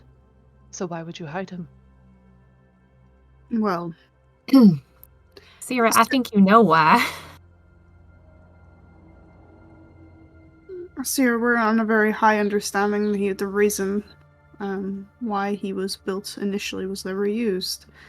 We know that his power is incredibly strong, but the one thing that everyone else does not know is that he can think for himself, and he's not just a weapon. The thing Truly. is, he hasn't been taught. Yes, and truly, if these individuals are just librarians and are here to keep the knowledge of everything, perhaps putting in the scribes that he's not just a weapon could be better for the long run. A better reputation. And a better understanding of why he was created and for what reason. Mainly, I believe if we trade information when we finally encounter him, we can have a better understanding of who he is. So we understand how to approach him better. Because assumptions are not the nicest thing. True. I see no ill regard into doing this. The only thing I ask is that he's not going to be hunted. I'm using that word very loosely, as that is what we technically are doing. But we're not hunting him, we're simply paying him a visit. Maybe I'd be fine with it. Well, Mr. Johes, do we have a promise of sorts that y'all won't send someone out after him to try and destroy him or try and influence him? I can make no promises on behalf of our princess, but I suspect no. She is a kindly and wise soul. But it is information that she will need, and more so, perhaps, information that you might need. Agreed. Well, She's then, just cackling into Moto's head evilly, getting what she wants. then Giving mental high fives. will you please rephrase your question? What was it about Folly you wanted to know? Well, there was this mention of Tyr and his involvement. Well, sounded like more of the cause of the Second Planar War. I don't know yet the cause of the third one. We haven't asked that, but it sounds like his influence in synthetic souls is all related. And what Irha was asking originally is, why? Why was he driven to create this? And is that not what we were seeking? Well, not exactly. Because while Folly is somewhat synthetic, he grew from a person. And she'll look at Johes and be, in case you don't know his origin, I guess this is the... Oh, well, maybe I don't want to offer that. You want his origin or you want something else, Mr. Johes? What I wish for is the knowledge that he is in fact a person or creature, and not an event or place. Not an event? or place? It is what Woad thought as well, Maelie. It is what really we all thought. The fact Folly is an entity that has changed quite a few things.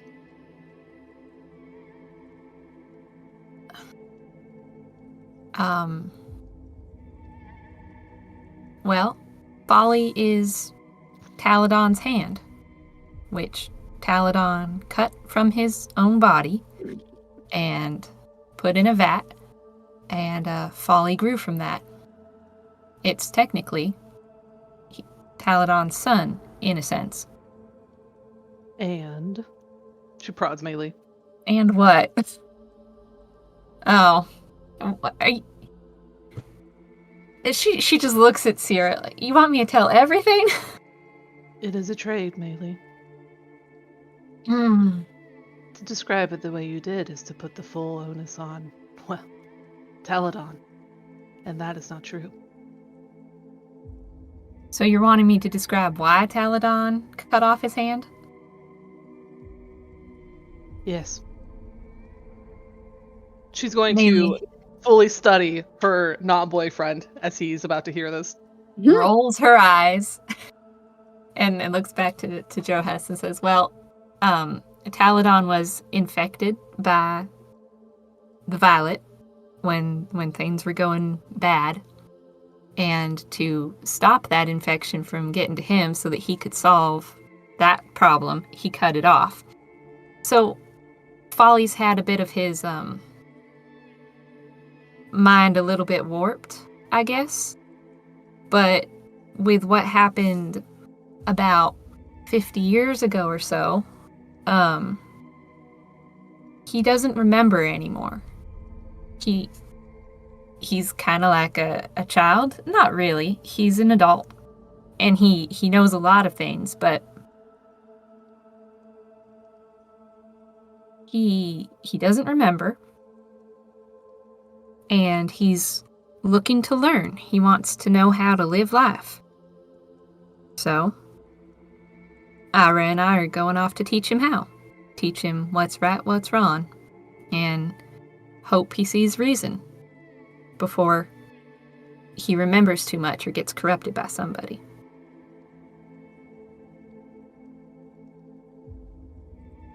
Do you offer this knowledge freely? Maelie glances at Sera.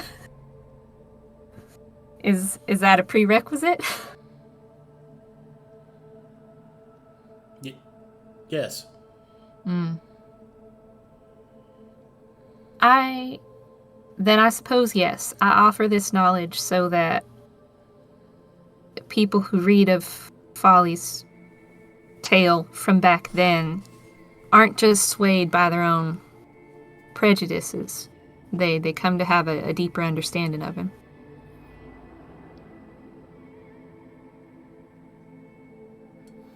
And with that, energy will come off of Maelie and will form into a sphere in front of Joe Hess. He will make some adjustments and edits, and then he will throw it up into the web above him. And then he will say, I believe the royal princess will be most pleased. I will send word to her that you wish for an audience. Take note that if she deigns to answer your request and grant you an audience, do not be late. She is very punctual and does not like to have her time wasted. Thank you. Thank you. But in the meantime, whilst we wait for the bureaucracy of my people to process your request, is there anything else I can help you with in the archives? Anything? We're not getting the tier knowledge until we meet with the princess, right? That's a major event, and I want everyone here for that. I see. In that case, what did I learn from the astral book that I've been reading? Yeah, look at that. You learned that the astral mages... Any spells? You learned that the astral mages were once a mercenary company for lack of a better word. Specifically, they first began as a smaller contingent of wizards that had mastered conjuration magic, and therefore had been able to travel the stars. The Rexus Federation and their association with it was a relatively recent change, only within the last 100 years or so.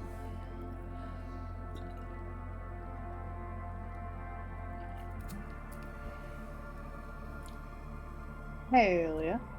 So, does this have records of... Well, not really genealogy, but does it have records of, like, guild halls that aren't under Rexan influence? Or is that, like, did they completely overtake the mages? The only known remaining guild hall for them is on the Red Star of Anareth.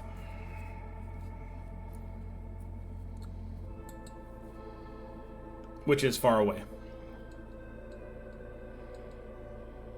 Now, that doesn't sound like a place... Is it on your star chart, or is it in the other side of space? It is... It's on the star chart, it's just not listed. It is, it's not a planet. It's more of like a satellite moon. But it is the center of the Red Pantheon.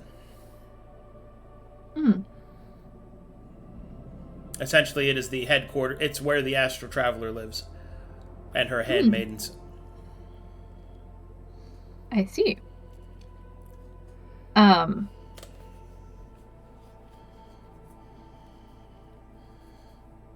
Is there any additional information on, like, what spells are best, or Yes! how the star powers are supposed to be used best?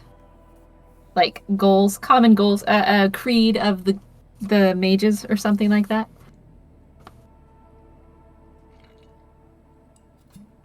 I mean, there's theories.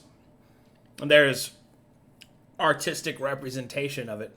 But no, there are no power-ups in the book. Boo! Well, that's fine. However, it does mention that the astral mages have their masters come to Eris to train under the Archons. The Archons of Eris being the nobility and also the prominent fighting force other than the Astral Legion, which is a gigantic army of mercenaries. So if you wish to learn to master star magic, you could seek an astral mage within the palace grounds. You kind of adopt me as a young Padawan. Yes, actually. Oh, okay, cool. Would you like to become a space wizard?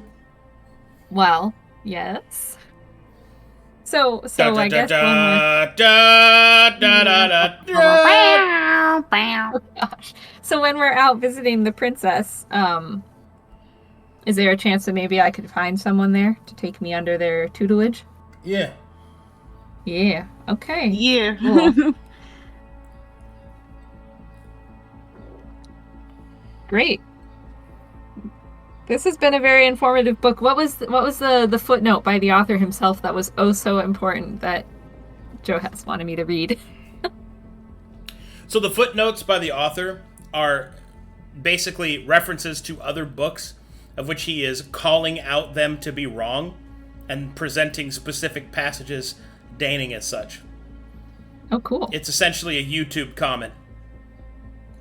Yeah, all right.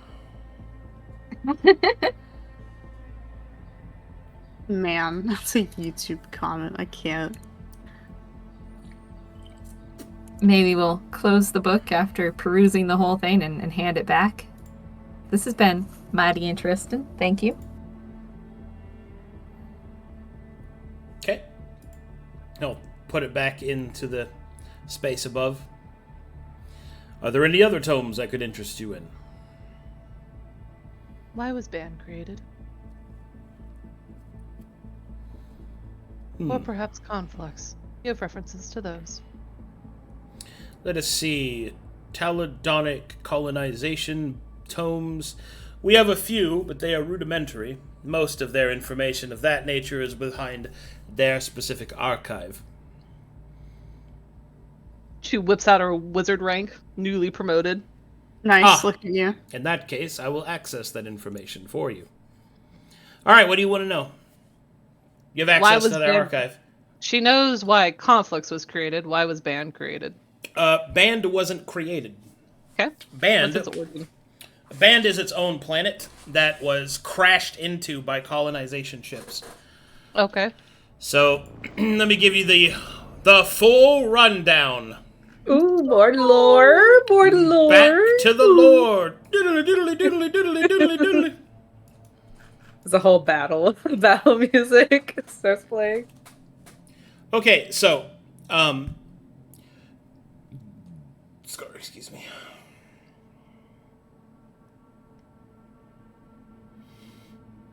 Near the end of the Fourth Era, when Maltos began to fall out of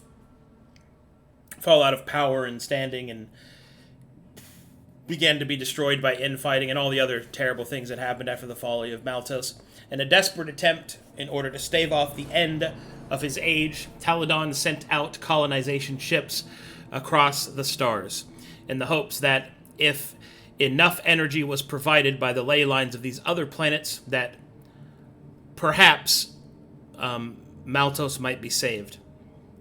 So for those of you that played on Conflux, you know that Conflux is essentially an enormous ship that landed on Verum, made itself into a continent, and the intention of which was to drain the Leylenic energy and send it back to Maltos, like a great harvester. Mm-hmm. Well, there are several planets in which these colonization ships were sent, and Band, being a very large world in terms of its physical size, it's actually, I think it is the biggest planet other than Querg? Oh, wow. Yeah, it's pretty big. Like, in terms of physical size, that is. 7 ships were sent to Band. Mm-hmm. And of them, something happened. The Taladonic records have not been properly updated, although there's plenty of speculation from Taladonic mages that have studied it. Whatever happened, the colonization ships failed to connect properly with the planet, crash-landed, and has of up to this point not really been receiving any records of what has happened there. There are still angelic signatures that pulse outwards. There is speculation that it is possible that the colonization was a success, although no Leylenic energy has been sent back to Maltos. Sera does not bother to update the records with everything she knows.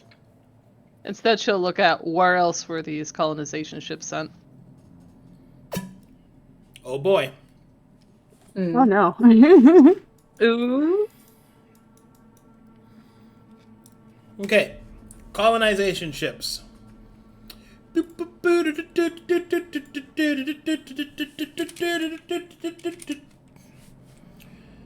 Let's see.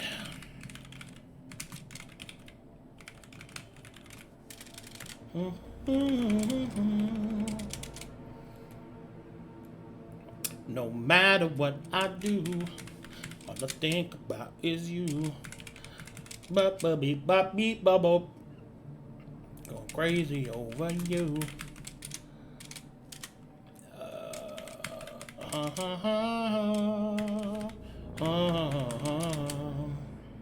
You singing? Da da da dun.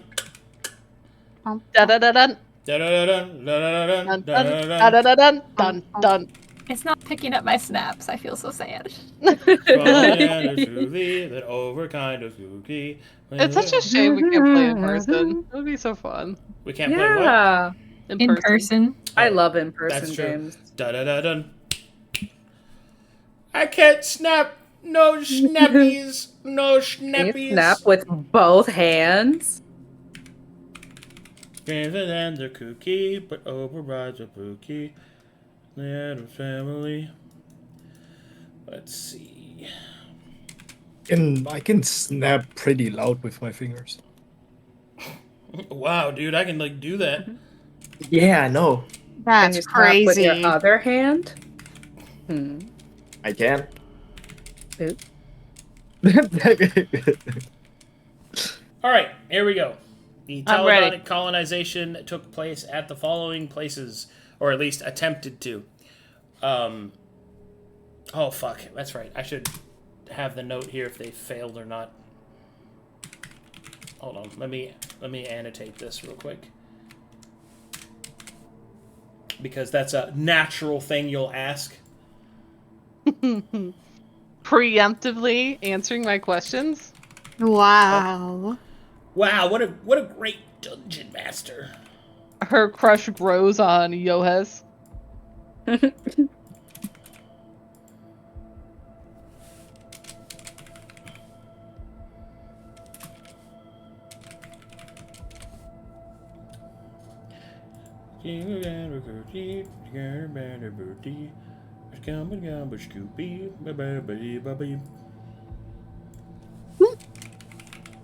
Sing it. Go off. Go off, King. King. What's that? I feel like Scoochie's was trying to come out.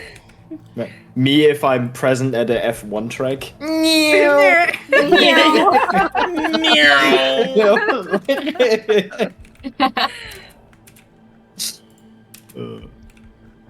Okay. Here we go. Okay, here we go. Zezus is the first planet. Failed. Are you posting this list, or do I? Oh, all right. Or should I be frantically typing? Here, I'll just here. I was gonna do it. You know. Why don't you post it and then do it with drama? Yes. First is Zezus. Failed. Volcas. Success. Voidfields. Success. Odega. Success. Bouquet. Success. Storvex. Failed. Verum. Mixed. Rampart. Success. Zatkel. Success. Verva. Success. Band. Failed. Astaranos. Success. Ragdar. Failed. And Ragdar's in parentheses because technically it was the first planet colonized because it was colonized as an actual new planet to live on, not one to be extracted. And that's where the rebellion happened and blah, blah, blah, blah, blah. Juicy. Would you like to know any details about any of them?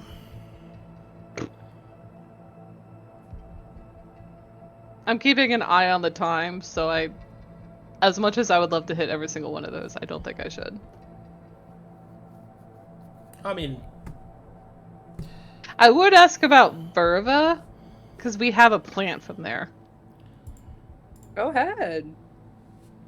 yeah, don't worry about the time. Let's play the game. Don't worry about it. Yeah. I'm enjoying learning the lore. The major stuff we're not going to be able to do anyway without everybody here, so. Verva, please. So Verva, let me zoom in on it for chat's sake.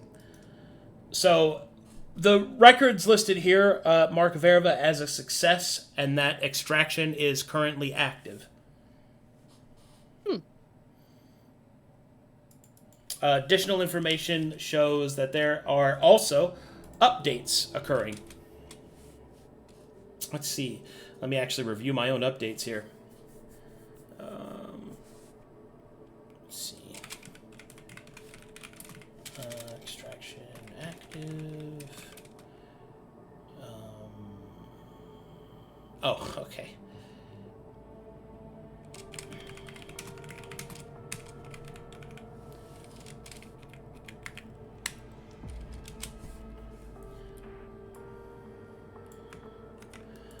So Verva was a success. They have made contact, and their extraction is currently active. That means they have been successfully colonized. And the angel there has been referred to by a local name known as Djinn. As in the common word we have. Yes, as English. in genie. Yeah, genie. Cool. Yeah, the Arabic word. Cool. Oh, what was is that the cacti that creates water? Mm-hmm. Okay. I don't think any of our plants are from the rest of these.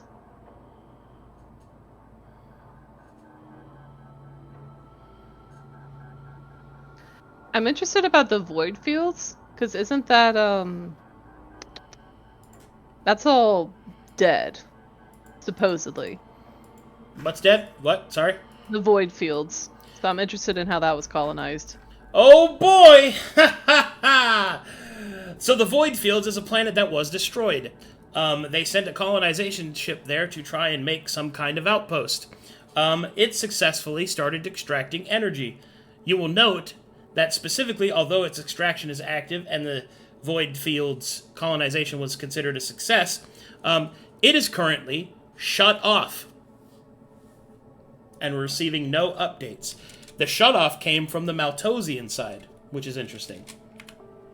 When you say shut off, like the extraction shut off? The extraction is closed, as in they are not taking the energy. Has been shut off and was done by Maltos. Contamination?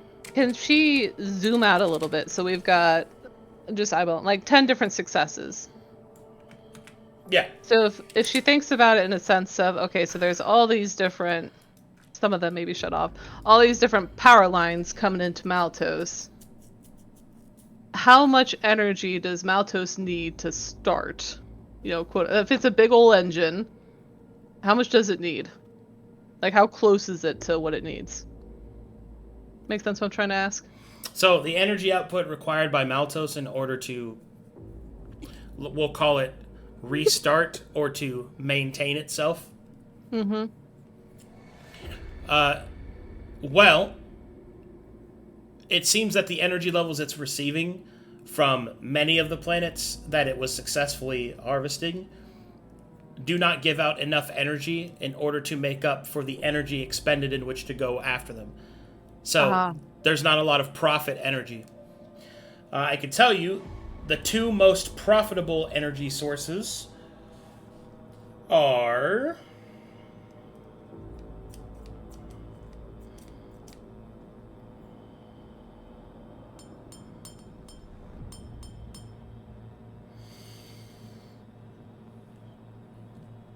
Volkos and Zatkel.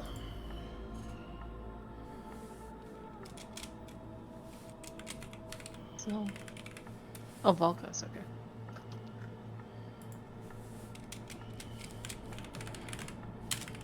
Can you remind me who are the people who live on Zatkel? Sure, let me zoom in. So Zatkel is where the Church of the Black Sun is from. Oh, I zoom in myself. Okay, here we go. Sorry. Your zooming in doesn't do it for me. Oh, there you go. So Zatkel is where the Church of the Black Sun is. It's That's why I remember. Yeah, they the people all live on the backs of the giant boss on cities on the back of the on these great beasts of burden. Stuff like that. Interesting. They're also anti-religion. Oh, how fun. Oh. Luka would like that place. I would probably really like that place. We're all agnostic / atheists. Yeah, so that's a very profitable place energy-wise. Most notably because there is so much life energy there that it allowed the megafauna of the boss to actually be grown out. And Zatkel is actually the largest planet, second place being banned. Oh, not Quirg? Quirg is technically not a planet. Oh, okay. Quirg is a giant whale. Yeah. Yeah. Where's the Volkos? But yes, Quirg is bigger than all the other celestial bodies. Is in a constant religious war. Is that why Volkos is generating a lot of energy? Volkos. Yes. So, okay, actually, two different things here. So, Volkos is nearly the exact opposite of Zatkel in terms of religious belief. The people there worship the flames of Volkos. So, by the aspect of them worshiping their own planet, the power of their divinity intermixes with the natural power of the planet, creating a furnace of energy. The output of energy from Volkos is about 25% of all the planets that Maltos is currently extracting from. Wow. It is a fuck ton of energy.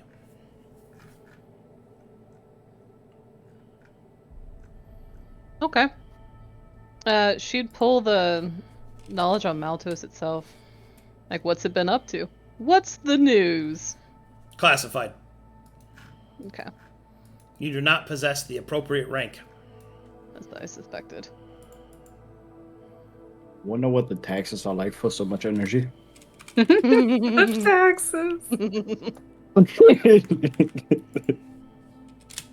And the extraction mechanism, like how they're extracting it. It's the same thing. that. Same thing as conflux. I don't actually know how that worked. Like, how does it siphon it and ship it off? So, so what? A false ley line is built onto the colonization vessels, and many of them land in open water and become continents in and of themselves. But on planets in which there is not enough space, they instead become like mountains or other such landmark structures, and then they just pierce into the. It's like a mosquito. They just drill down into the ley lines of the planet and then just drain it out. You ever played Final Fantasy VII? No. Okay. That's actually the perfect example what Mako reactors are. But essentially it's they land and it's like a giant artificial mosquito and it just drains the energy out of the planet and then sends it back to Maltos. How does it send it? Like, what's that? So look it's like? sent back to Maltos with these Voidkin. They're not like satellite dishes. So essentially what happens is that once enough energy has been stored to transfer back to Malkos, the devices of the colonized ships will open up. The Voidkin crystal in the center will actually fire the energy back at Maltos. Like a laser. Yeah, they just laser beam it back. Interesting. It should be noted that so much energy is expended when this occurs that it is oftentimes mistaken for comets. Yep. And if that satellite were to be off by just a few degrees and it blasted something that's not a receiver, would it just destroy it? It would fucking fuck it up. Mm-hmm. Yeah. Fascinating.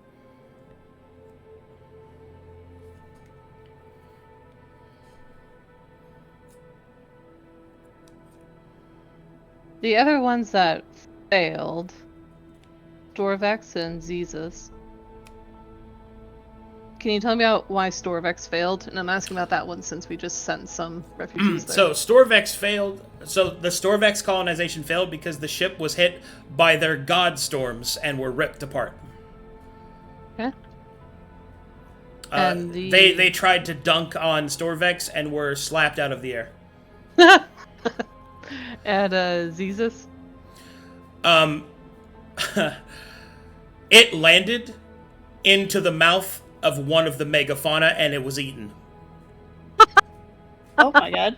Wow. All right. That's hilarious. Specifically, oh god, I actually have the name of the creature that ate it somewhere. Let me go see. It's Where is Xezus? Oh, there it is. Oh, my hip just popped.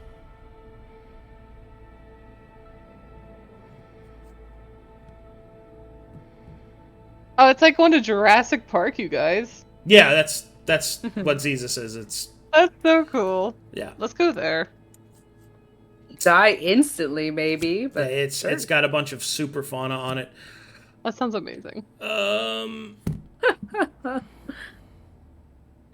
It is the Mountain Tyrant was the one that ate it. Mountain Tyrant. Nom. ate a ship. Yeah. Did it get abilities? That is not listed as they have not received any updates from the Xezus expedition. What do you mean? Damn. He just grew 10% bigger. Essentially, Sick. Godzilla ate that thing in midair. Get out of here. Love it. He ate that thing. Any of the other planets you guys want to know about? Do we want to ask about Baba Yaga so that we don't offend the queen and know what it's like to be an ally?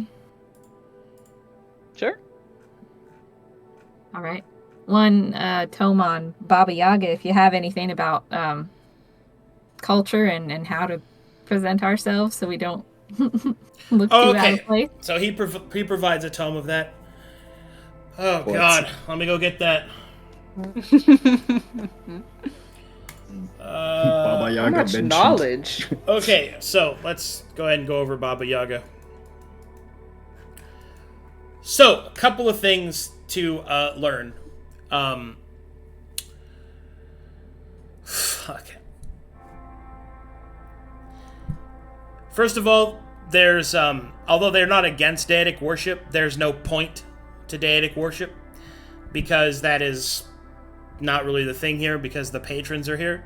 So deities cannot manifest on Baba Yaga. Baba Yaga also has, it is the birthplace of witchcraft and the origin of vampirism, as each of these different aspects were just ways in which to empower people by the use of witchcraft. You can ignore those other three things because they don't really matter.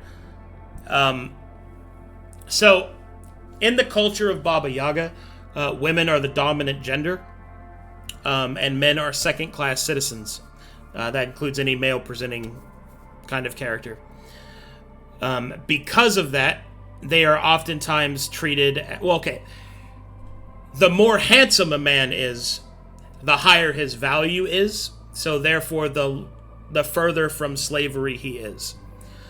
So the most handsome men have the equivalent of being able to own stores, shops, being able to serve in the court, stuff like that. They also have the ability to turn down marriage, which does not happen a lot, but it does happen usually whenever there are multiple witches courting the same man. It should also be noted that in the Baba Yagan culture, that the hierarchy of women is determined by how much magical power that they have.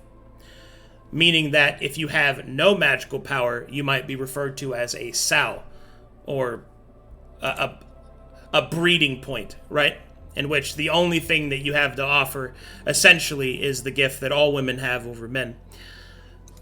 So that's how the hierarchy of it works. So men are second-class citizens, which are denoted by their charisma scores, and women are ranked by how much magical energy that they have. So the most noble and elite Baba Yagans, or those of Baba Yaga, have the most powerful form of witchcraft. It should be noted that demons, daemons, devils, and things like that, outsiders, are considered to the same vein as patrons. So a male-presenting patron is considered lesser than a female-presenting patron, but they are still patrons and are at least respected to that regard. The other big thing is that, I guess the easiest way I could really describe this is kind of like Victorian era English, like England, where where essentially fashion and modesty are... Man, how would I describe this? This is going to be hard. So,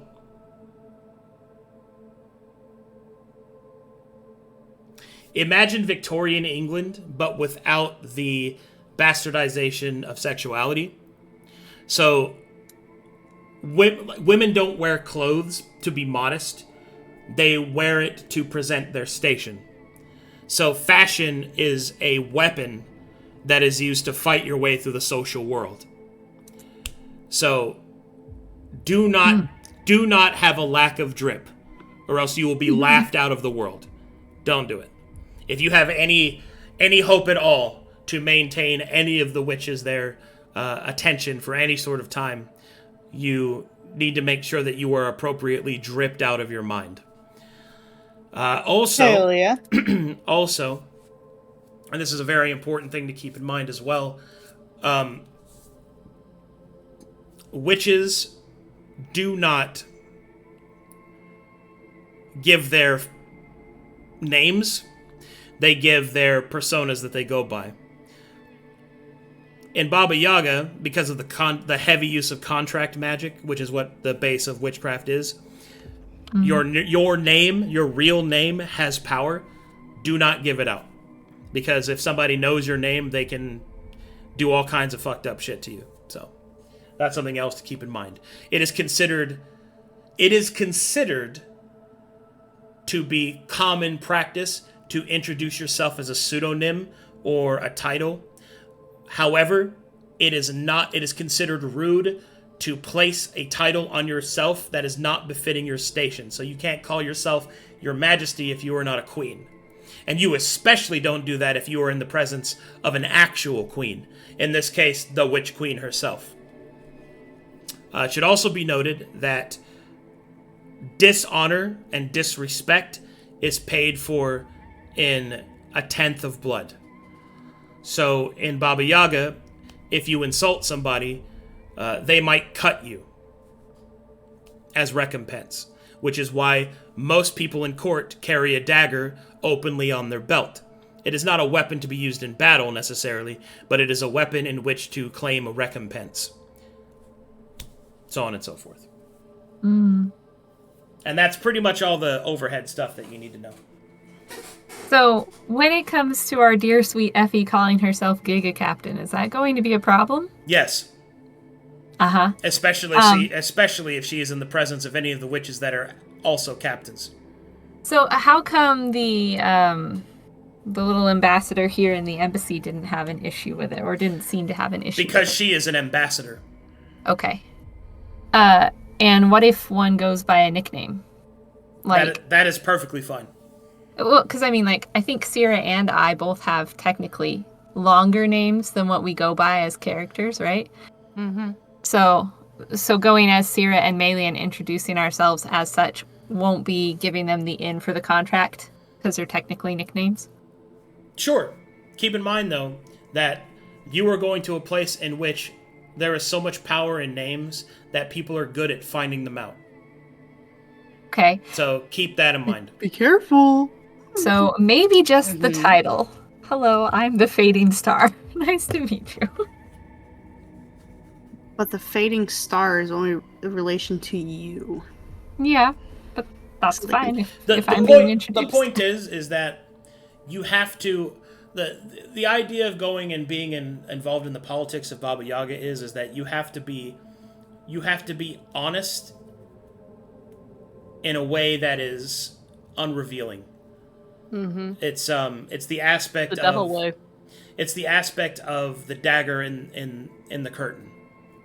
Mm-hmm. They can't.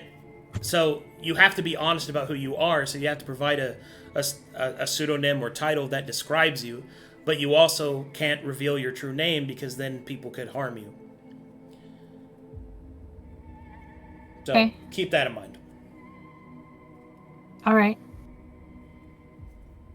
Can I just point out, this place is literally made as the kryptonite of Seino. He is male. He's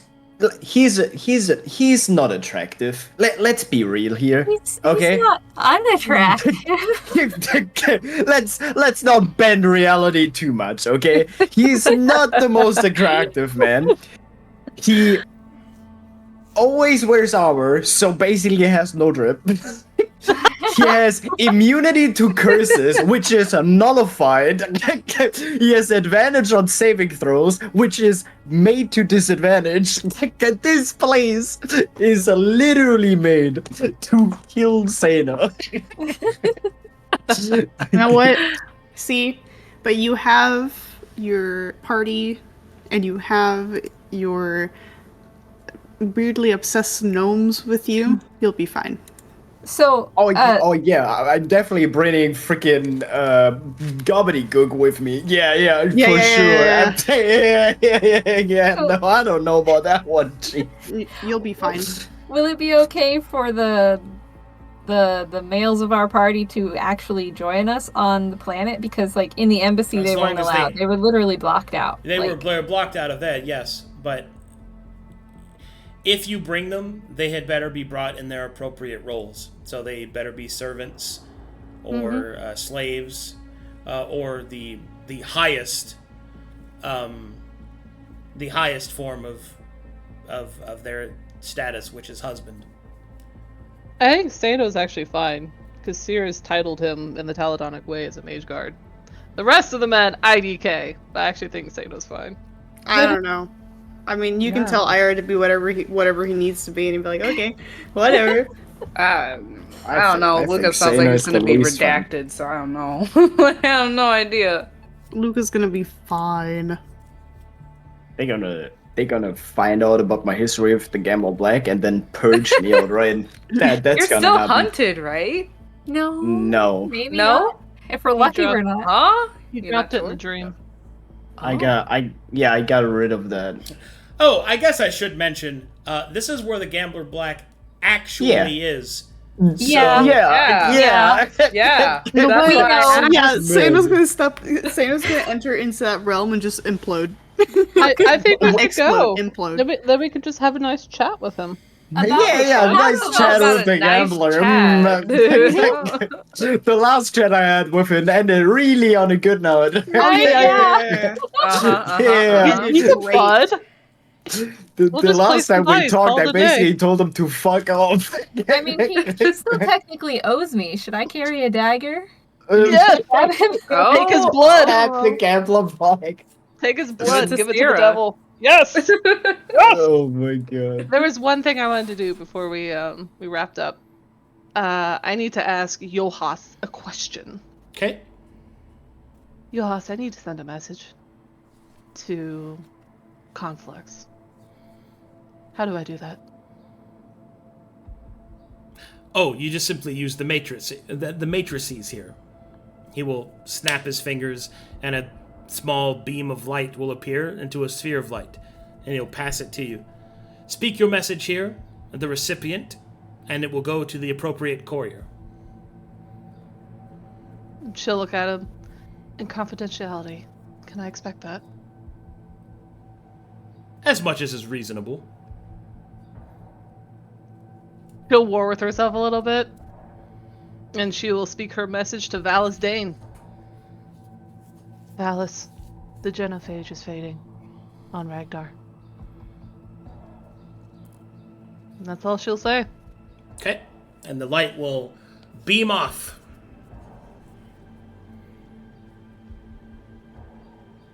Alright, good stuff. Man, that was a heavy lore sesh. That was pretty good. Mhm. I like that a lot. Very interesting. I got to go over the Planar Wars, which is awesome. Great! I got to go nerd out in the library. I got 0 spells. Boo! No power-ups. Nah, I want my numbers to go up. I still feel kind of bad that I still have not yet finished shopping, but hey, you know, lore was cool. I like history class. I must ask, when will I know what will happen to Luka? We're going to handle that first thing next session. Don't worry about it. Oh, okay. Just want to be sure. Don't worry, your Harlequin shit's coming. Ooh. Wonder what that entails. Anyway. Alrighty. Much lore dump today, guys. Good session today, I guys. wish I was there to ask my questions. You decided I've to got do a 4 line pages of of notes. do a line of clown cocaine. I know, but I wish I For could have what? asked about. I wish I could have asked about the 7 and Camp Last Stand. That's what my questions would have been if I was there. But oh well. 7. 7. Really, I just wanted to know more about like what Verum or any of the other iterations, what they did to deal with the Violet or the Herald in general. Well, not in general, but like what stopped or halted or hindered it from progressing every time. This is That's what I wanna know. Seino walking into Baba Yaga.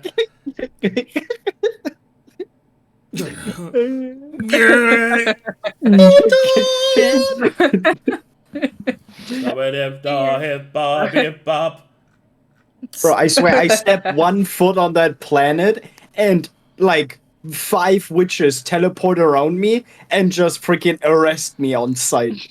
Yo, Stop right there, criminal scum. Yeah. That gift though, Yuta from JJK goes hard. It goes so hard. Mm-hmm. It's very good. This is probably one of my favorite Seino shit posts.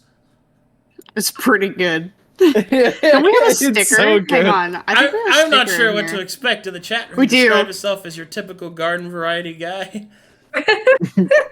You see the gnome. Alrighty. Thanks for watching, everybody. Thanks for all the support, all the follows, all the subs, all that good stuff. I will see you guys next time. Bye bye. Bye, y'all.